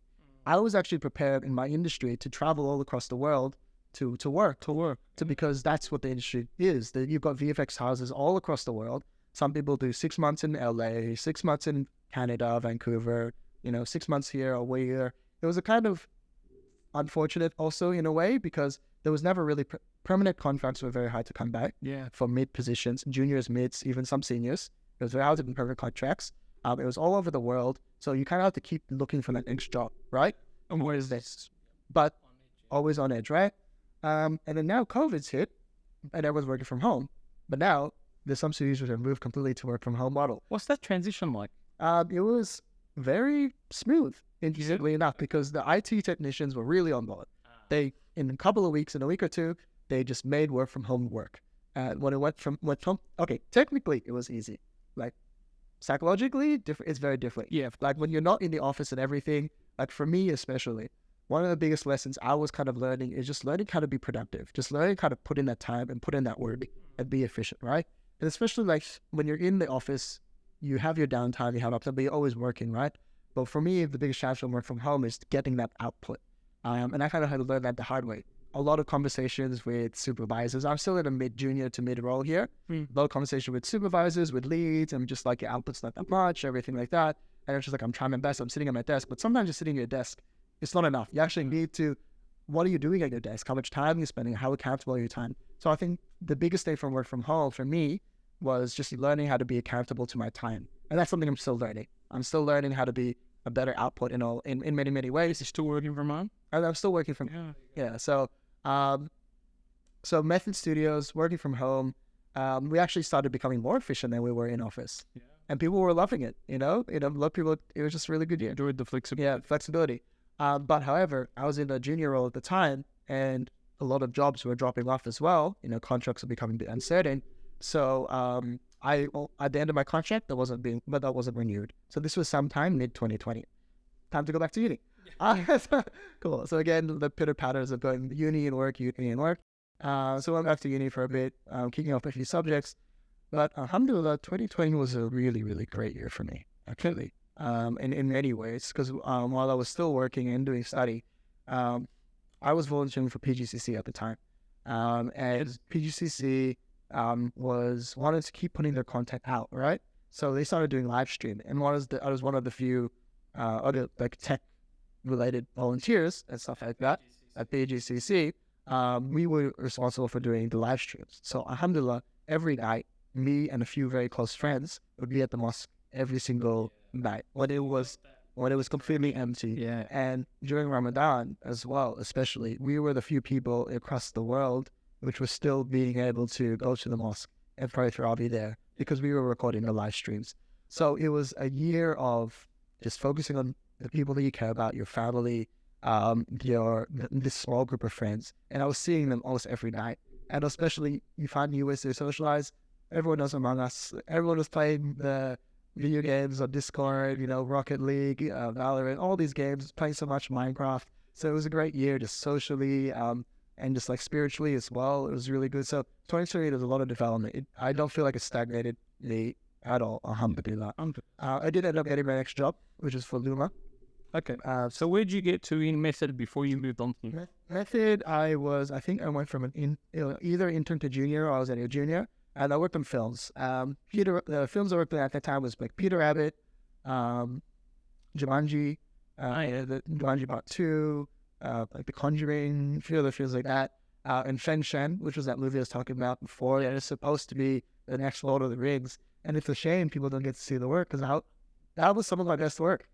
Massive armies of like flaming horses running and like in the snow and everything. Some of the most amazing work that I was able to work on. That's incredible. Are you not asked to share any of it? I don't know where it is, even if I had it. Oh, wow. But yeah, cool. But I don't know what the set of the project is. I haven't seen anything. There is strict NDAs for all of these kind of projects and stuff, so it's only very limited. But a lot of this stuff was already seen in screenshots and stuff. And the movie was already announced as well. But yeah, I don't have any footage to show because the movie never came out. It wasn't released at all? Never released. It was supposed to be this big trilogy, like to Battle Feng Shen is one of the classical stories in China, along with Journey of the West, which gets a movie every single year. Monkey King, there's a billion Monkey King adaptations. Okay. But the Journey of Feng Shen is supposed to be the one. I don't know what happened to it. I haven't seen it. Okay. It's not going to come out. It's supposed to be a trilogy. It's never released. Like, the studio already got the contract for the trilogy. I don't know if they ever finished the movies. I don't know. Things happen. But I'm sure COVID had a lot to do with it, and maybe trajectory and budgets and stuff. Okay. China was still getting to their feet on how did you actually make a good film, and make it shoot as well, because and there's a lot of technical aspects to it, like previs and storyboarding. People were just starting to learn about previs and storyboarding, and the more classical way of explain previs. Yeah, previs and storyboarding. So, if you've ever been a director or try to be a director, like you've just been like, it's all in my head. I can just do it. You just go on set, you just get the angles, you talk to people, whatever. It's a real difficult and long process because you don't know how long it's going to take to actually make this happen, right? Especially for everyone, days are long, whatever. And a lot of directors still have that mentality because they want to be the one who makes that film. They tell the camera directors where to go, right? Yeah. But it's very expensive. It takes a long time, right? Well, previs and storyboarding is very, very common to animation, is where you sketch out the whole movie in just thumbnails, and you get to watch the entire movie just in sketches, right? Yeah. And you can already assess, this is a good movie, this is an odd movie, right? And that's how you assess it. When that started being introduced to film, that really, really cut the costs, and it was really, really efficient because VFX artists especially could go on set and be like, cool, I know exactly the VFX for this shot. I know everything I need. I can get all the data. And the biggest thing about VFX is data. The more data you have on the real world at the time, the better it's going to be. Like for lighting, it's the gray balls and the chrome balls that you see on set, the lumetri color, and the color boards that you get are the things. So the more data that's collected on set, the better the VFX is going to be. But in the days of directing, so like if you don't know what the VFX is going to be there and you don't collect the data, it's just a nightmare for everybody, right? Yeah. So I think that started being introduced into China a little bit, but there was still a different way. I attribute still maybe they didn't take on that efficiency and things like that. A lot of people still wanted to feel like the director, because when you leave all those storyboards and stuff to storyboard artists and previous artists, if you imagine like PlayStation 1 graphic kind of thing, PlayStation 2, they make the whole film in PlayStation 2 graphics. The entire film when they assess it, but it's really, really good because you can assess, is this a good film or not? And we refer to that a lot. Animation looks at that, lighting looks at that, VFX looks at that. So previs and storyboarding is a really great way, but some directors kind of feel like they're not the ones making the film anymore. It's still about us and the people are making it. But it's really valuable part of the process. And now, there's no question.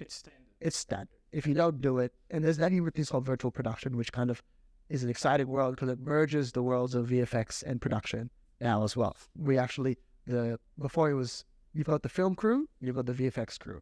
They're separate, they never intersect. But now you've actually got them needing to intersect because now the VFX is kind of being done in real time on sets with these. And Australia is actually leading it in many ways because we have these big volumes, these LED screens. But yeah, really, really cool stuff on that regards. But that's what I did at Method Studios. And then Luma, I was really happy I got this job because the first project I worked on was Spiderman. It's where I worked with Spiderman, No Way Home. And that was great. Cool, I get to work on a Marvel film. I've made it. It's good experience. I've got like I'm a VFX artist now. Yeah. And that was really, really good. That was a really fun show to work on. Really, really talented. So that was a series rather than a film. The Spider-Man one? No, Spider-Man was Spider-Man No Way Home. So specifically the one that came out The most recent Spider-Man movie to come out, the live action one, with Tom Holland. Oh, yes. So that was it. So the Method Studios contract ended, going back to uni, and then while I was at uni, I was just applying a lot of different places, and then applied for Luma and managed to get it. And my reel was again looking pretty good because I've got all the advertising stuff. I've got all the what's it called? Yeah, all the film stuff as well. So experience is one of the actually great things that really helps your reel, or just applications in general. Because again, when I'm hiring people, I just look, if you have experience in a similar industry or even just in an industry, it tells me, cool, you were able to get hired. Someone trusted you enough to hire them to suggest that you work on a team and stuff like that. Even if you weren't a massive part of the team, you got hired, you worked on the team, there's good value there. And then the interview will say a lot more about will you what kind of person you are, and will you fit this gap that we're kind of looking for. Maybe they're just looking for a job. Maybe it will reveal that they're not really passionate about the industry or about the company. Yeah, different. Yes. But yeah, Luma was really great. Michael Yates was my mentor here. He was my lead lighting artist. And again, I learned a lot. So you were in lighting. I was lighting at Luma. I was lighting at Method or lighting at Luma. So I'm a lighting artist and I'm learning a lot more. And the advice from all the lighting artists is just get a better eye. And I think that's where the best thing you can do as an artist is to get a better eye.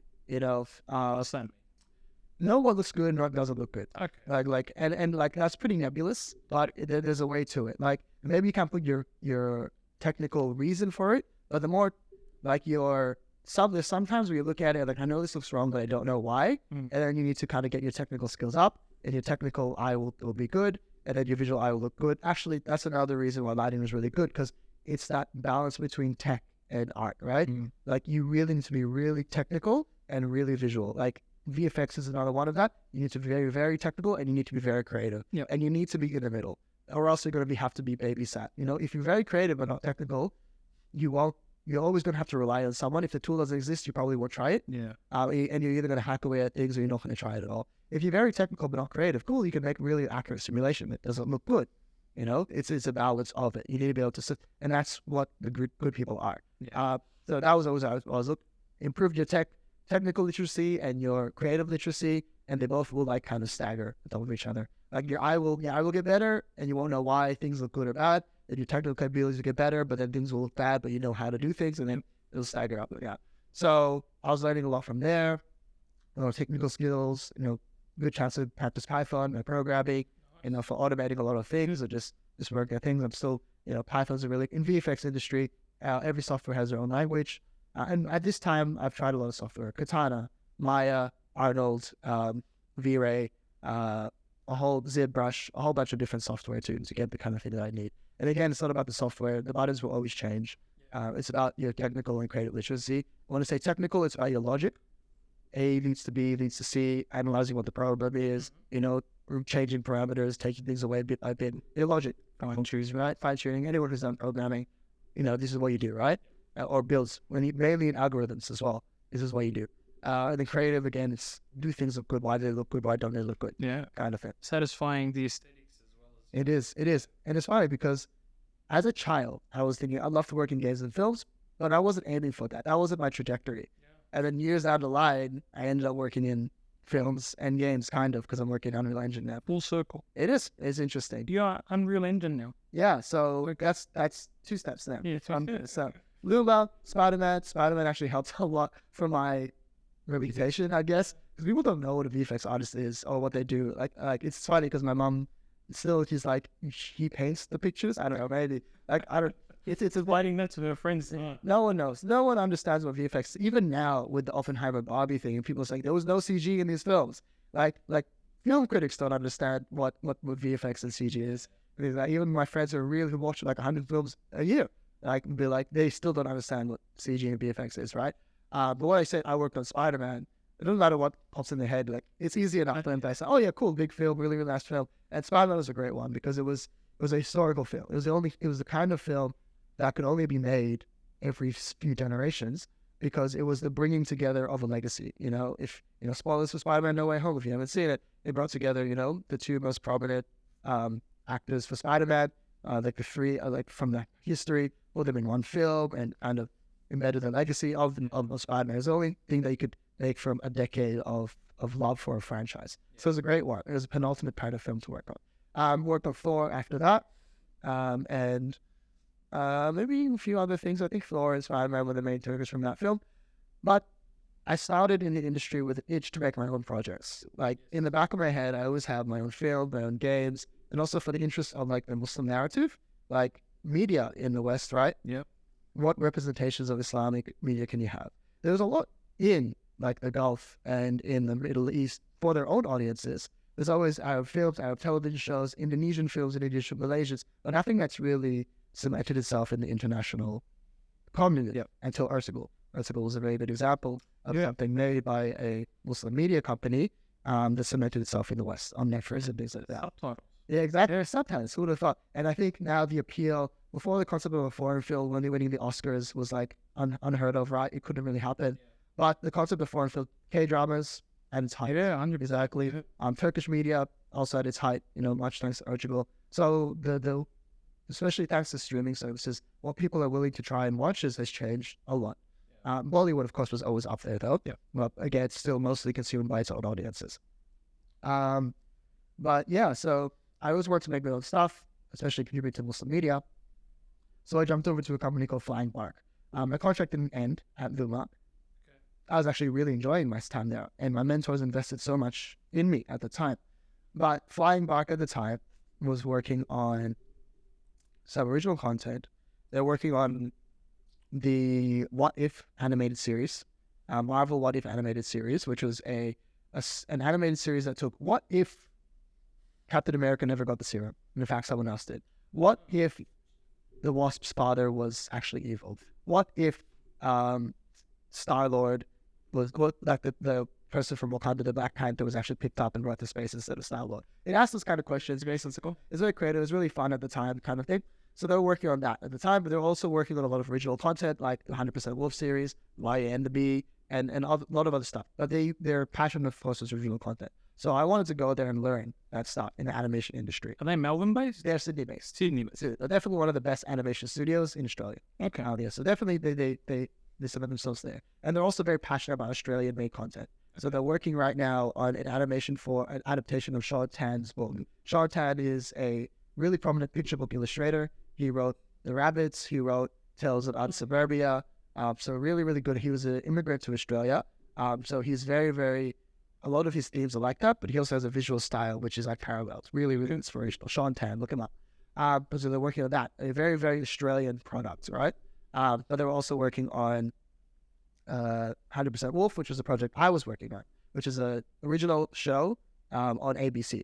That was really good, again, in lighting. So I made the transition, and my mentors at the time at Luma really supported me. It's if that's what you want to do, you go. And I thought this would be my next step into original content. So I worked at Flying Bark. Flying Bark now is working on the Avatar: The Last Airbender animated series. The revival of it. We haven't had Avatar animated content. Still held it as maybe the best animation of all time in the West for young adults. And also working on the Stranger Things series. And it's animated? Yeah, I think it is. Yeah. So they just announced it. We're working on the Stranger Things animated series. I don't know if it's 2D, 3D, I don't know. We'll see. But yeah, Avatar and Glitch Text, they worked on a whole bunch of other stuff as well. So this was good. I was like, cool, original content, like animated content. That's what my passions are. And I went to out there. Again, usual stories of working output, working from home. They had a really good recording system on like seeing your own output and other people's output. So I was even getting a bit competitive. Feel like this person worked on 200 shots in a day. How? And it was about learning. I'll do 250. Exactly. So film was very different. For the whole 6 months I was working on Spiderman, maybe I was working on a dozen shots, maybe 12. Oh. And like some shots would last the whole 6 months. Very, very technical shots, which you didn't think would be very technical, proved to be very, very technical just to make it seamless. But here, TV shows, you work 100 shots a day. It's on 20, 30 shots a day. So you need to make the tools for that automation. It was a challenge, but we're using a software called Katana, which makes things really, really easy. And the workflow, just pipeline. There's just a pipeline. There was a lot of pipeline transformations in the day, and you're able to just be efficient. But yeah, that was a big thing about your measurement, is about the amount of good work you can do. Like you might know a lot. You might have researched every book on the planet, but if you don't do the thing, you're never going to show your value and your worth. And if you're not having that value and output, that's really how you get measured. Again, flying bar was really good experience by a lot of people. Got a chance to go into Sydney. But again, I was still scratching that itch because it's actually still a massive company. There's hundreds of people in that work for Fly and Bar. Okay. And it's also sponsored, not sponsored, it's under an umbrella company, which has all these companies, Studio 100, which all these companies across the world. So are they in America? they're in Europe somewhere. In Europe, okay. Yeah. But I still couldn't learn about the things I wanted to, like how do you pitch for a project? How do you get a project? How do you get a client? How do you budget? What are the finances involved? How does a successful pitch look like? I didn't learn a lot of those things. It was all being done at the studio. Yep. While all other VFX studios were just service based, and this one was making original stuff. But I didn't know how they did it, and it was one, working from home, and two, it was still a big studio, and I was only really seeing the lighting team. But still, I got to work in animation, and that was really fun. But I was still interested in that, so across my newsfeed, I think I got an email about it via the newsletters and stuff, by Vic Screen and stuff. The studio called Glitch Productions. You saw it probably. They were coming to the present. Getting there. But I saw that they got a grant by Epic Games. Epic Games was doing some really big stuff and still is doing some really big stuff in support of their creatives and people that use their software, games and films, virtual production. They're killing it in every industry right now. Okay. My friend who works in aerospace engineering, he uses Unreal Engine.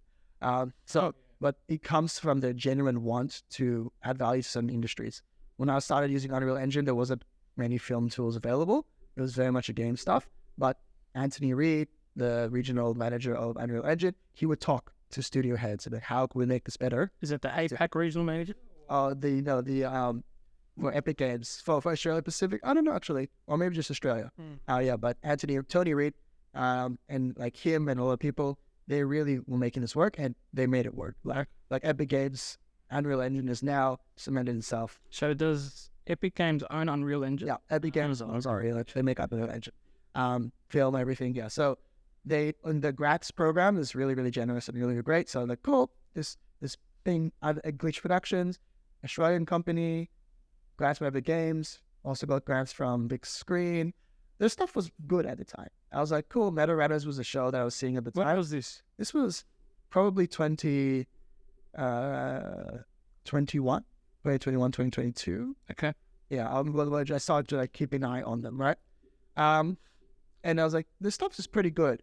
But still, it was kind of PS3 kind of PS3 kind of graphic kind of look, PS2 maybe kind of graphics. They were just kind of touching, because it's just difficult to make an animation, right? And they're trying to do it all themselves, but still very inspiring nonetheless. But it came about, I'd heard about them through these different media channels, but this is where one Dean comes in. So Dean is a worker at Glitch Productions. So I attended a lot of networking events, particularly Masters of Motion. Masters of Motion, I'm still attending the events, massive value. Get together people from all across the industry, very senior people, very junior people. I would always just join them and learn people and add value as a volunteer as well. Are they Melbourne-based? They're Melbourne-based, but they run stuff in Sydney as well. Yep. And they get people from all across the Australian, New Zealand region. Okay. So even if you go to a website, they've got a list of all the studios in Australia and New Zealand. Yep. But Matthew, who was leading that, I added value as a volunteer, and during COVID, they were still running, and I was attending the networking events. And I'd be a room leader and things like that, help organize an event. I really value. But one of the networking events, I met Dean, and Dean is like, "Oh, we're from Glitch Productions." Like, "Oh, I heard of that studio. That's that little studio that does the original content on YouTube. That's really cool." I was like, "How do you do it?" I'm teaching them how you do it, and he put me in touch with Kevin. So Kevin is the CEO of Glitch Productions, right? So I learned, it was just an open conversation. As I jumped on a video call with him. How do you do it? How do you get the revenue for these kind of projects? How do you do it? He was really helpful and then learning a lot of stuff. It's a lot to share with someone who's not. It was good, but it was pretty general, but still kind of some good numbers that he was able to come across. It was kind of put me in the right direction. And I like to keep relationships, right? Just for the nature of, they add plenty of value and there's no reason to burn your bridges, right? Exactly right. But next time I was in Sydney, actually because of Flying Bar. So everything kind of steps on top of each other. I was in Sydney because I was working at Flying Bar. Flying Bar flew me to Sydney for a couple of weeks. I took that opportunity to meet with a few people. I met with Peter Gold, who runs the Peter Gold studio there, which led to a lot of cool stuff as well. I met with Peter Pham, who runs Impurity, which is a Muslim marketing agency. I also met with Glitch Productions. So I organized a meeting with Kevin. He took me into his studio. He had lunch with me. Very, very generous. And he showed me Murder Drones, which is a show. Which I think they're working on the second episode at the time.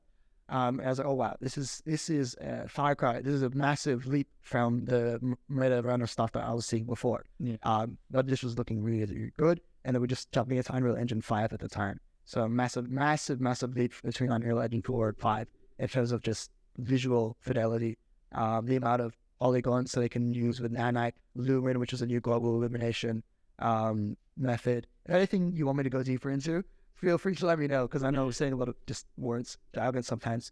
But it was looking really good. But it was at this time when Evan saw me in his office. I was like, I actually usually don't get the chance, or actually don't often have the time to entertain just like people just messaging with full lunch, right? He's running a company, right? But it was at this time that he said, do you want to work for Glitch Productions? And they want everyone working in studio, right? And I was like, oh, well, let me think about it. Because I had already accepted an offer at the time to a studio in Queensland. Because I was like, I want to grow, looking for more jobs. You want to get a promotion and stuff like that. Because I was offering a good promotion. So I was thinking of jumping a little quick. And my contract was ending soon. So has this all been contract all the way through? All been fixed contracts. And that's just kind of what the nature of the industry was, and I think is. And we can talk to the current events in the world with the WGA strikes. A lot of people are losing their jobs right now in the VFX industry. Just the lack of works. No more contracts are coming through. Yeah, for sure. So it's an interesting time for that for VFX in general. And a lot of it is in nature. If you actually want to see how the extent of it goes, look up Rhythm and Hues. Rhythm and Hues was the studio that was the studio that worked on The Life of Pi. So the reason this is a really good example, because Life of Pi won the Oscar that year, and just 2 weeks before they got the Oscar award, the studio shut down. So it was and that just kind of showed like the culture of just the VFX industry in general. How can a studio which is winning Best VFX Oscar get shut down in that same year? So it's a good example of kind of how the industry has been. But there was massive transformations and turnarounds, in the last few years. But still, it's still challenging for people. Yeah, it's to go. The strikes are probably, it's unfortunate that the strikes, which are looking to support the writers, have kind of hurt a lot of VFX artists. But it's probably things that old people are looking together, right? Yeah. But it's also really funny because there's a lot of AI. I'm sure we can get to that as well. That's something that's really hurting a lot of writers. But so many VFX artists are in support of it. Not necessarily these generative AI stuff. Which writers are really scared about, but even just general machine learning, right? Fluid simulations, match move, roto, color, noise reduction, things like that, which is really helpful. And even generative AI stuff. I make a model of a door handle. Someone was telling me they spent massive time project. There's this car driving through mud and everything. They need to change the door handle because the model changed on the actual car. And it was such a headache to do it. But if there's generative AI stuff that can do it, it's such a thankless job. There's so many, if VFX is done well, it's invisible, right? You don't see it at all. But there's a lot of those jobs which no one will even notice there's VFX there. You just want AI to take over so you can focus on the creative stuff. So it's funny to see that the economy right now. And even with developers, it's the same deal. So that you don't write the same boilerplate code over and over again, you can automate a lot of that code, and that's what people are finding with Copilot. Exactly. GitHub Copilot. Looking into it. GitHub Copilot. But yeah, we can definitely delve into that in a moment, because we're almost at the present now. But yeah, Glitch Productions. I was a lot of conversations. We go to Queensland, we go to Sydney for another job, and this is all compounded by the fact that I was getting married at the end of the year. So a lot of things, I'm like, you get married if you have the opportunity to. There's very few things that'll bring more buttercup to your life than that, provided you do it in the right way. So I ended up taking the job at Glitch Productions. As it's the other job, I've got my name thing. I waited until my contract ended up flying bark. So contract ended up flying bark, now Glitch Productions. And yeah, the rest is history. Glitch Productions, a whole lot of stories there as well. My mentor is super invested. It's a much smaller team, much more higher responsibility from everyone. The idea of accountability is massive there. It's my first jump into a lead position. So from an artist to a lead, how does that work? What does a lead look like in the industry? But a lot of learning is about being accountable and leadership. It's like there's I guess when you start managing, you start learning about the concept of individual contributors and multipliers. Individual contributors is that you work on your task and that's like a 1+1 kind of thing. And then multipliers is like, maybe I can hire someone else, maybe I can train someone else, so that multiplies their work, right? Yeah. And as a manager, you're expected to do both, right? That percentage will change. For Glitch Productions, it's kind of like a 70-30 now, and it'll change sometimes to 50-50, as in 70% individual contributor, and you really need to put your output as well. Like 70% of the time you're actually in the engine, you're doing work, you're contributing to the project, and then 30% of the time you're leading, you're multiplying, you're doing the interviews for new employees, you're also training, you're answering people's problems, right? This is as a lead. This is a lead, yeah. And a lead isn't for everyone as well. You know, there's two parts, I guess you can kind of think of it. You can keep becoming a senior, and a principal, and that's the top of your career. Or you could go to leadership trajectory, where you can go straight from a mid or a senior into a leadership position, and that goes into supervisors of your department, supervisors of the companies, and stuff like that. And the reason that they're very valuable because they can tread that kind of line of individual contributors and multipliers. So it's interesting because really, really good leads will still kind of keep this 80 to 20%. 80% of their time is actually on the ground, boots on the ground doing the work, and 20% of the time is in leads, but they really make that a multiplier. Like Elon Musk is an example. He does a lot of crazy stuff, but if you look at his work schedule, he's actually maybe 80% of his 90% of his time is actually in research and development.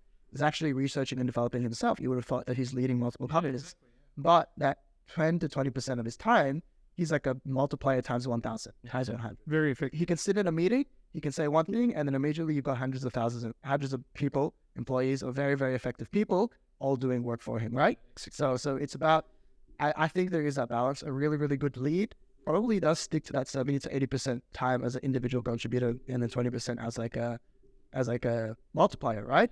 But that multiplier sessions really, really, really got that's friendly.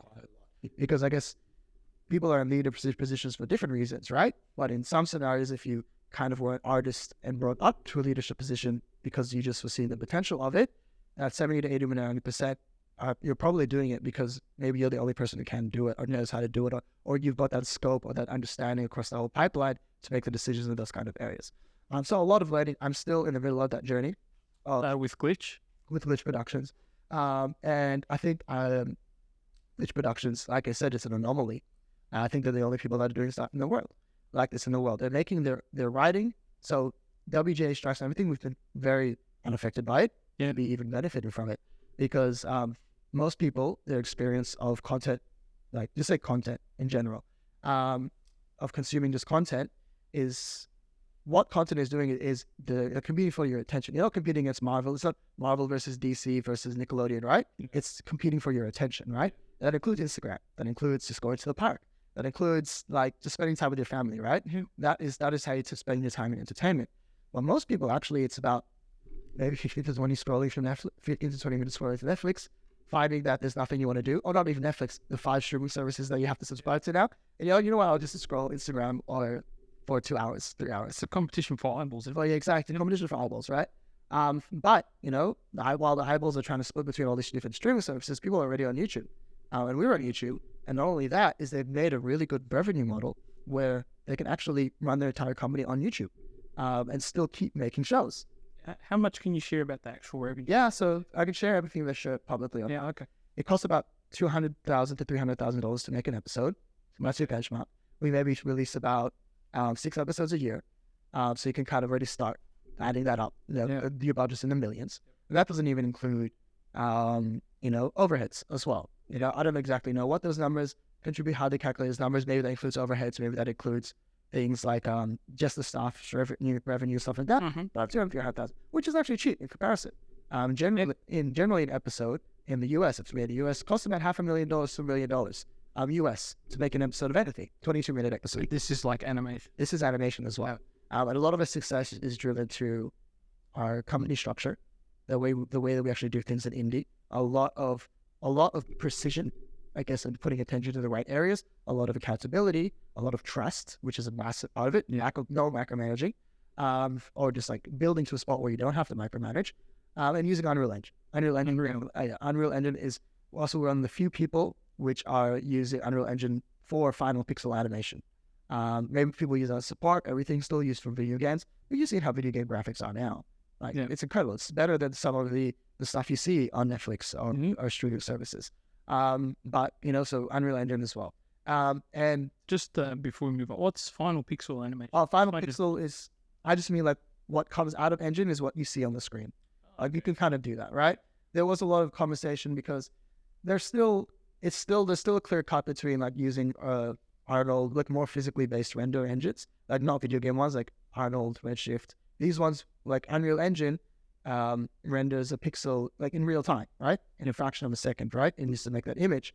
But these other software spent maybe even 40 minutes to an hour to make one frame, right? So of course those calculations are going to be better and more realistic in many regards, right? And you can optimize them as well. And there was always conversations. Unreal Engine is becoming more and more relevant, but can we actually use it to reach the quality that we want for films? Because is it ever going to reach that level? But it has in many regards. You've got actually, when I say final pixel, things actually coming out of Unreal straight to the compositors, which is really, really good. Yes, got the visual fidelity to actually do that now. And I've seen like their YouTube page got like 2 million subscribers. Yeah, exactly. So 3.7 is a glitch production subscribers at the moment. And we just released an episode last week, and we got about 2 million views on our episode in a day. And not only that, like the fans love it. I was at Comic-Con not long ago, and just amount of cosplays and people coming into it. It's really, really cool to see the value you're adding. How big is the studio? How many of you are there? 30, 40 people. Maybe we'll jump up to 50 next year. Okay. That's still very, very small. We can definitely still call ourselves indie. And especially indie in the sense that we don't rely on investors. We don't rely on this trickle down financial model. Everything we make translates into money, so we can keep making cool stuff. And that's the indie dream, right? And so I think a lot of the magic is we want to be the forefront of indie animation, like already in many ways do it. And keep an eye on glitch productions because there'll be more and more stuff that we'll try to submit ourselves. And I think that's a direction that the world is going in. There's a lot of YouTubers or just influencers in general which want to make their own stuff, which have succeeded in many regards, right? And be able to do it. But there's still like $200,000 to $300,000 is still like, even though it's relatively cheap, it's still not something which people have in their back pockets. And even then, even if you happen to have $400,000 and you make a stellar episode, what next? Like you need to know how to use the loop. And glitch productions like tried and tested, and we're doing it really, really well. So that's fantastic, and they're doing really cool stuff. And I think that's the future. My hope as well in the indie animation space is you're going to have more and more people relying on platforms like YouTube to just make their own animations and make their own creative fictions come to life in very, very high quality ways. That brings us to the present. Today, released the episode a couple of weeks ago. Glitch Productions is still where I'm working, and a few things are happening. In summary, I guess if you're working in film and animation, a lot of different loops, working in like outdoor education, overseas, local, advertising, and now working in indie animation where I really am learning a lot. I guess the other things to add on to that is I'm also working at Archery Ascension as a horsemanship and archery instructor. That's something I'm still very passionate about that I want to make a key part of my life. Much to do with this and that of this, but also my philosophy when it comes to raising a well-rounded person, right? Having these characteristics of discipline. A lot of people who have martial arts backgrounds, they're different in many different ways, and each and each different martial art will teach you a different thing. So that's something I need to make a part of my life as well. But also, I'm starting my own studio. Or I have started my own studio. I'm glad you spoke about that. But Moral Studios, technically, I called myself Moral Studios maybe back in high school as just like a name for itself. It only officially got registered as a PTY Ltd maybe a year ago in 2022. So you're taking the next step. And we've got about 5 people who've been ongoing as contractors or like ongoing staff for about 2 years now. And that is another thing that I'm tackling in my free time. What's the output? So Moral Studios, traditionally, because of my design background, it's very easy. Making money from animation is pretty nebulous, right? It doesn't really make sense. Even people who work in the industry, it's not completely clear. Like, how does that Marvel movie translate into money for this company, right? especially with things like subscribers, like streaming services, Netflix. You're seeing all these films bomb and they're making a loss. How does that translate into money? It's pretty nebulous. But design is pretty clear. If someone's got a problem, you know how to do it. You can solve their problem, and they can translate very easily from this website into how much money that makes, right? So you can prove your value in any way. Branding, websites. So that's what I was doing personally for a while. Branding, websites, motion graphics and stuff like that. Marketing. When the projects started getting too much for my time, I was working full time and university and stuff. I just started adding more and more people. Eventually a team of myself became a team of 2. And eventually the first person I hired was actually just for admin. It's like, please take care of my emails, my invoices, everything. Just take care of that, communications, and I can just focus on the art. And then that added on to another person to do writing for different stuff, some artists, some designers. I think there's been like 20 people who worked for Moral Studios projects at this point, just like on short term, and 5 people who are going ongoing. But they kind of stuck around. There was enough work to kind of keep them going. There was a lot of personal investment for a while between projects. It's just like, I can't pay you, but I had no expenses at this time. As a single guy, just working away, living in his parents' house. Yeah. But then, like, at least, with getting married, a lot of things were changing. I could no longer use my personal expenses just for myself and this company, which is not making any money, right? A lot of the time. But alhamdulillah, like, with the intention, things come. Just before I got married, I got landed a pretty good contract, which kind of was able to float us for quite a bit until we got our next one. Our last biggest contract was not actually design related. It was AV related, community service for Crescent Awards. So Crescent Wealth has an award ceremony for educators. With Moral Studios. That was with Moral Studios. So that was pretty good, community service. But what started in graphic design, because it's very clear, is branching off into original content. Like, that was a passion from the start. That's what we wanted to do. We wanted to make, again, Muslim film, like even if it's just like the values of Islam, Muslim themed. And I think it's really important that at least made by Muslims, right? And unapologetic in it as well. So we wanted to make our animations and comics and stuff and just stories, right? And we're starting with webcomics. So right now is, I guess, the first public platform we're kind of talking about. We've got a few projects on board. One of them is a web novel.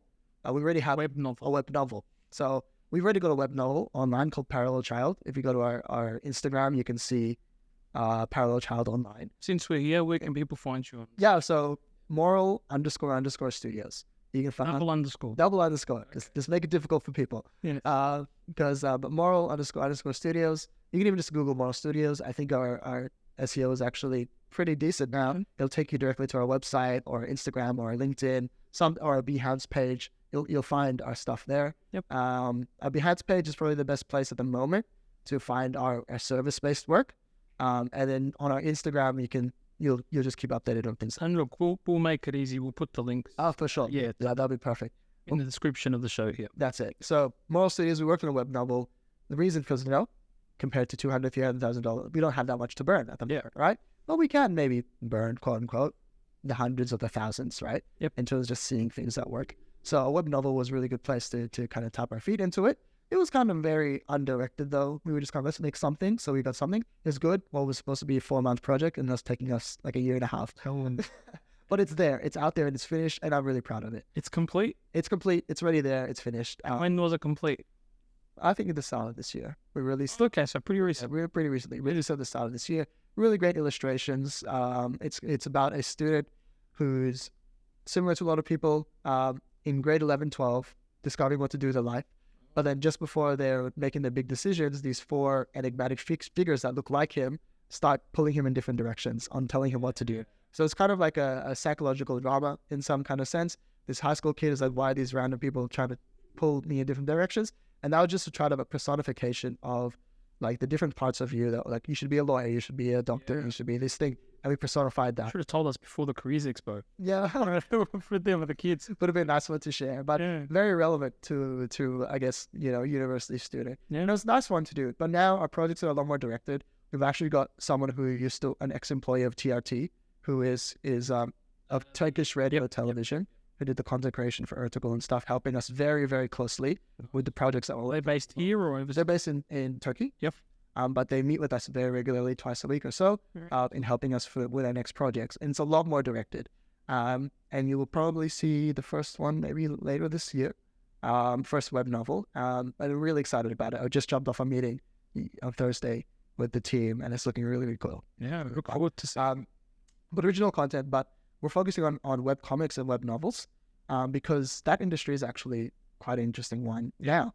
Like, there's a much more of a reputation of web comics to become Netflix shows.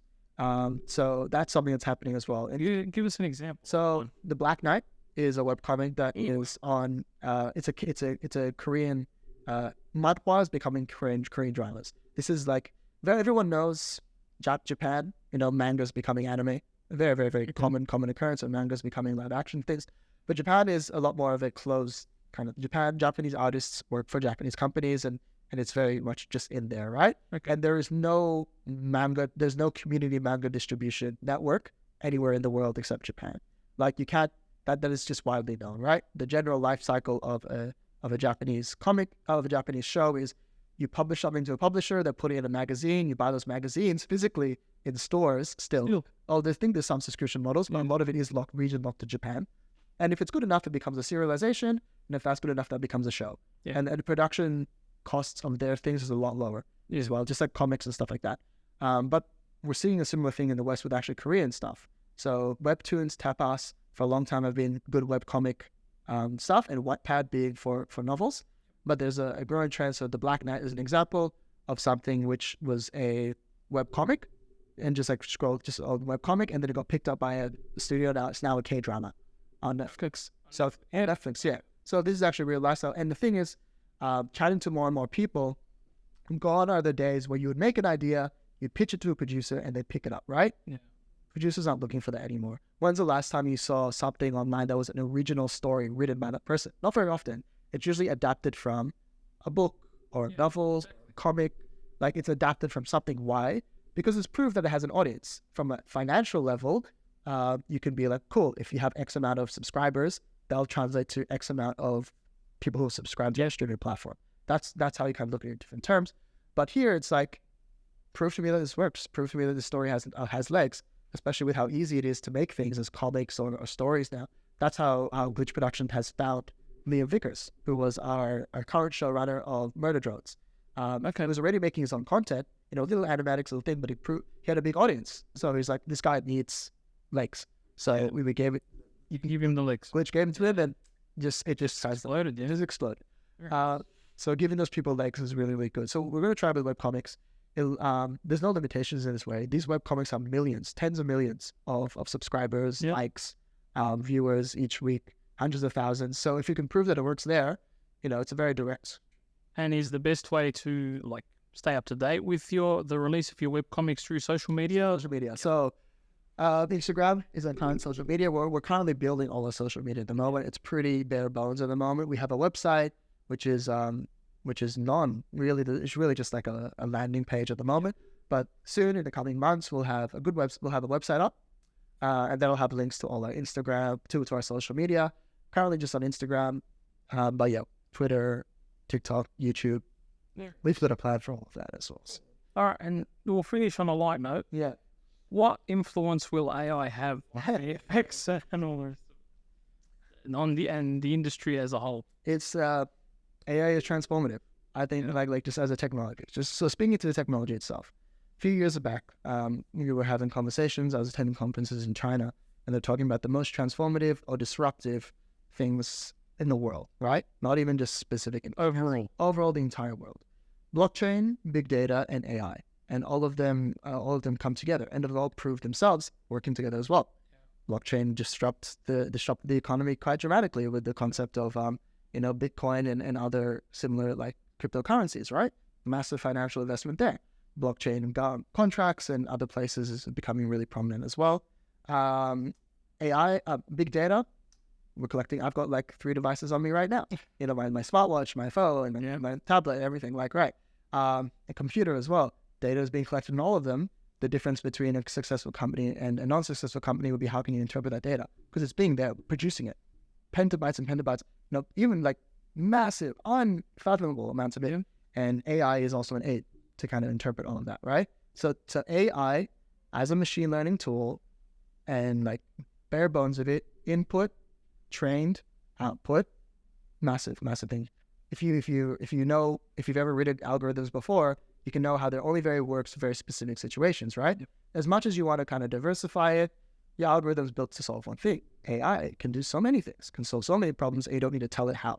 You just need to give it the eyes, the ears, the limbs, input, train, output. In the industry, VFX industry, I hope it replaces certain things, and so do the artists who are doing it. Like the artists who do them also hope to replace. I was speaking to a comp artist, like I really want Roto to be replaced by AI.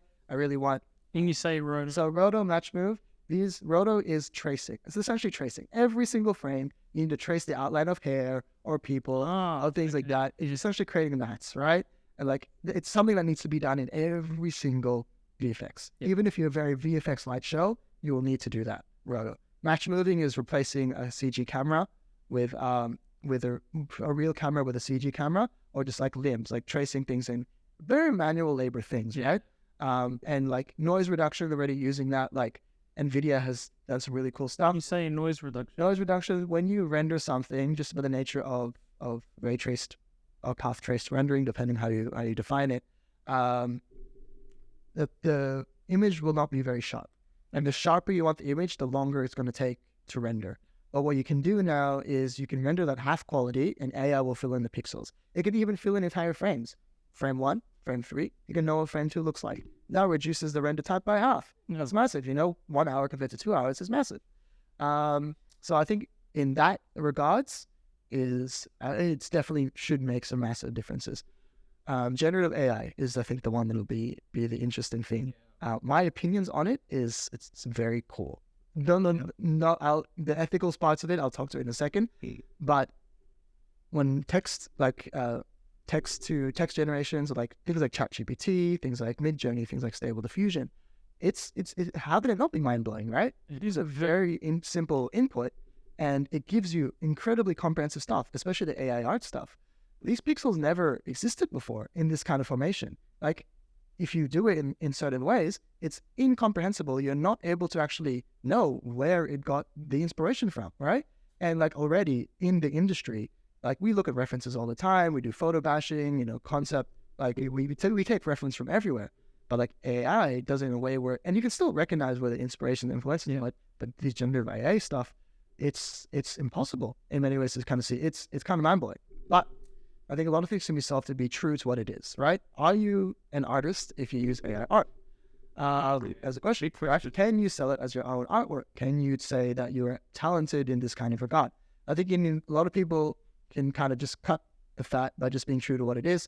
By doing AI art, this doesn't say anything about your draftsmanship, actually being able to illustrate, stuff like that. It doesn't say anything about your technical understanding of art. Maybe you can kind of sense it. The thing is, if you strip these tools away, what's left is a good question, like, in terms of value for a person, right? And I think that's the biggest thing. So the people curating these kind of things, it's made a lot of things accessible. The same way having a mobile, like a camera on your phone, makes everyone into a videographer. The good stuff the good stuff will really stand out as well. So I think like this comes back to the martial arts stuff. Is if you strip away all the tools, you become the tool. So the simpler your tools, the more you have to refine yourself, right? So I think a really good person still is measured by, if you strip those tools away, all that AI art, everything they can do, how much value can you bring as an individual? That is what really, really matters. Where is the individual's value with AI? Curation, I guess. The thing is, like, a lot of people just make AI art for fun. Sure, post it on your whatever social media you have on it and things like that. Be true to what it is. You didn't paint it yourself. You use AI art, things like that. Just be honest to it, and there's no point lying, because people will smell your lies. Don't try to be honest to who you are. Don't try to be more or say you're more than you are. It's always in your actions and what you show. But still, have fun with it, play with it. But I think it become a lot bigger now when you talk about stolen art, when you talk about the data scraping and stuff like that. When you talk about legalities of ownership, can you sell that work? Can you own it and things like that? Especially what's happening in with the AI implications for writers. People. I think a lot of the demands is the use of limiting the use of AI in productions and stuff like that. My opinions of it, AI, I would say machine learning. AI is a very nebulous kind of concept. It's a marketing tool. Yeah, AI, it's not AI. AI is just being like trying to replicate the human. That's what artificial intelligence is. You try to replicate the human mind. It's impossible. You can't do it, right? Machine learning is one of the ways you can get very, very close. Or you can get that illusion of it. So machine learning, I think you can't limit it. It's going to go crazy. Yeah. If you try to limit it legally and stuff like that, someone else is going to pop up somewhere else. I think it'll be one of the most transformative things in our era. Yeah. You need to learn it, understand it, know about it, know the risks of it, know the ethical challenges of it, and Muslims as well going into it. Yep. This is going to be the most transformative things. Yeah. Is it going to hurt you or is it going to help you? These are one of the things that you need to do. It's at the end of the day, it's just a tool. What is bad or good about it is how you use it. Yeah. Right. So if there's a lot of people using this technology for bad, well, what are you going to do about it? You're only going to consume it. If Muslims aren't for the forefront of it, at the very best, they're going to get content which isn't directed at them or isn't made for them. At the very worst, it'll be made to hurt them. Yeah. So what about for practitioners? Practitioners that say VFX practitioners or 3D character artists, whatever. How can they? What's the best way for them using AI? Best way to use AI? Well, there's some of those tools. Well, I guess splitting generative AI and like the machine learning tools that help you. The reason it isn't really used in industry at the moment, is just simply pipeline stuff. Like you generally have to be connected to the internet, or you need to be going in another software, and those kind of roadblocks just don't make it or it only works on specific images and not a massive scale volume. So AI probably will be adopted in the industry very soon, but it still hasn't taken a hold yet, but it will. There's a few studios that do Weta is doing some stuff. Yeah. Weta, which Lord of the Rings and stuff like that. They're doing some stuff with it, with AI. But how can you do it as an individual artist? I think it will unlock capabilities for individual artists. I think they previously didn't have. Yeah, could like the tool stuff for sure. Use those tools to make it easier. Just like how Blender puts new tools into its data set. Yeah. Like you can use those tools to make things really easy. Like retopology. Use retopology tools, which is like tracing the mesh, or like making a high-res mesh into like clean meshes and things like that. Use those tools. I'm trying to think about the generative AI stuff though. You could use it for development and research. For example, there was one time I used it not long ago because I was doing portrait painting for a YouTube channel, for educational YouTube channel. But the portraits need to reflect very specific characters in history. So we did use AI to kind of get us closer to the final thing before I actually just went and painted over it. But again, at the very core of it is when you try to get a job, when you try to prove your worth, people will assess the value based on you, based on your skills, right? And when you kind of strip away the tools, what is left at the end of the day? Could you make something from nothing, kind of thing? Like can you? And the most powerful people can. Like you mean like drawing? Like even just like can you conceive a really good idea, like conceptualize a good idea? If you strip away a lot of the tools away, give you paper and pencil, is that still there? Is that still in you? So I still don't forget that you need to build up your skills. Don't like. And also, like, you need to also recognize the public consciousness of it, right? Yeah. AI is still very much reprehensible in the online art community. Like, as much as some of it may be truthful or not truthful, that still needs to be recognized. It can't be taken without it. Like, if you feel that including AI, anything, like in your art, like generative AI, anything in your art or your reel might be like potential failure to you, don't include it. Because it probably would kind of hurt you as well. And it doesn't prove, like the gaps that it's filling doesn't necessarily prove to your value in certain things. I don't know. It's should probably come prepared knowing an answer for that one. But I guess in summary, build up your skills, assess yourself by, if you strip away certain tools, how valuable you can actually be, like with the simpler tools. And just keep getting better. Keep your eyes on it. Play with it, understand it, but just focus on yourself as just being a really good artist. And like the three things, if there's three skills that I want any young person or any person to take up, is become someone who does good work, who's reliable and who's trustworthy. And AI can't really replace. Yeah. Those things will stay handy. Yeah, those things are the valuable things that you can assess somebody's value is good work, reliable, and trustworthy. But focus on those things, and if AI can help you get to these levels, use it. Yeah, at the end of the day, it's a tool, like you said, and I think like it's something that the whole world's grappling with right now. It is. Even like us as developers, we take it for granted with, say, like using ChatGPT to help with code and all the rest of it. Yeah. But it's still like a lot of developers will say, like, if you use ChatGPT or AI to help you, you're not really a developer. So there is still that bit of stigma lying around, even though, like, in all honesty, everyone's going to end up using it. I think it's a matter of time. Again, like, I already know some people, the companies already subscribe to ChatGPT, like GPT-4 for code, stuff like that. But it's very clear. Like, you can kind of, like, the AI will get better and better and better. And no doubt, I'm sure it'll get to a point where it does better work than us. But I think it's a tool, but I'm also not denying that this tool is being used to actively, like, not with people's best conscience and heart in many ways, against a lot of people. And people are just focused more on the money and less about the people. The people are the ones who actually make your company a success and stuff like that. Your leaders and especially your leaders and stuff like that. So speaking to, I guess, if you think of replacing your company with AI, sure, like, assess the pros and cons, right? If you're thinking of replacing your workflow with AI, again, assess the pros and cons. But the thing is, no doubt, machine learning as a technology will transform and has transformed the world. How are you going to use it, and how are you going to help people affected by it as well? Yeah, that's it. Fair enough. Look, with regards to this, especially with AI, it's the kind of topic that opens Pandora's box. Yeah. And, it can take you down all kinds of avenues. But I just wanted to thank you for, coming and joining me on the podcast today. It's been a riveting conversation. Like, we've gone all over the shop. And honestly, I think we mentioned at the beginning about putting the dots together, looking back. And I think we did a great job of that today on the podcast. So I'd just like to thank you for coming along and for joining us today. You can see this podcast on YouTube. We'll share it on our social media, and anywhere where podcasts can be found, you'll find the episode. Any final thoughts on? Just appreciate your time. I think the stuff that Muslim in Tech is doing is really transformative in the community as well. And just broadly speaking, of all the Muslims, young, old, who can listen to this podcast, you have a very important role. And regardless of what you think it is, you're a leader in your own right. You've got your own responsibilities, whether it's in tech, whether it's anything else. But just be true to that. If there's one thing that you got from this podcast, it's istishara and istikhara. Do those two things and you're chilling. But keep moving forward. The only failure is not acting.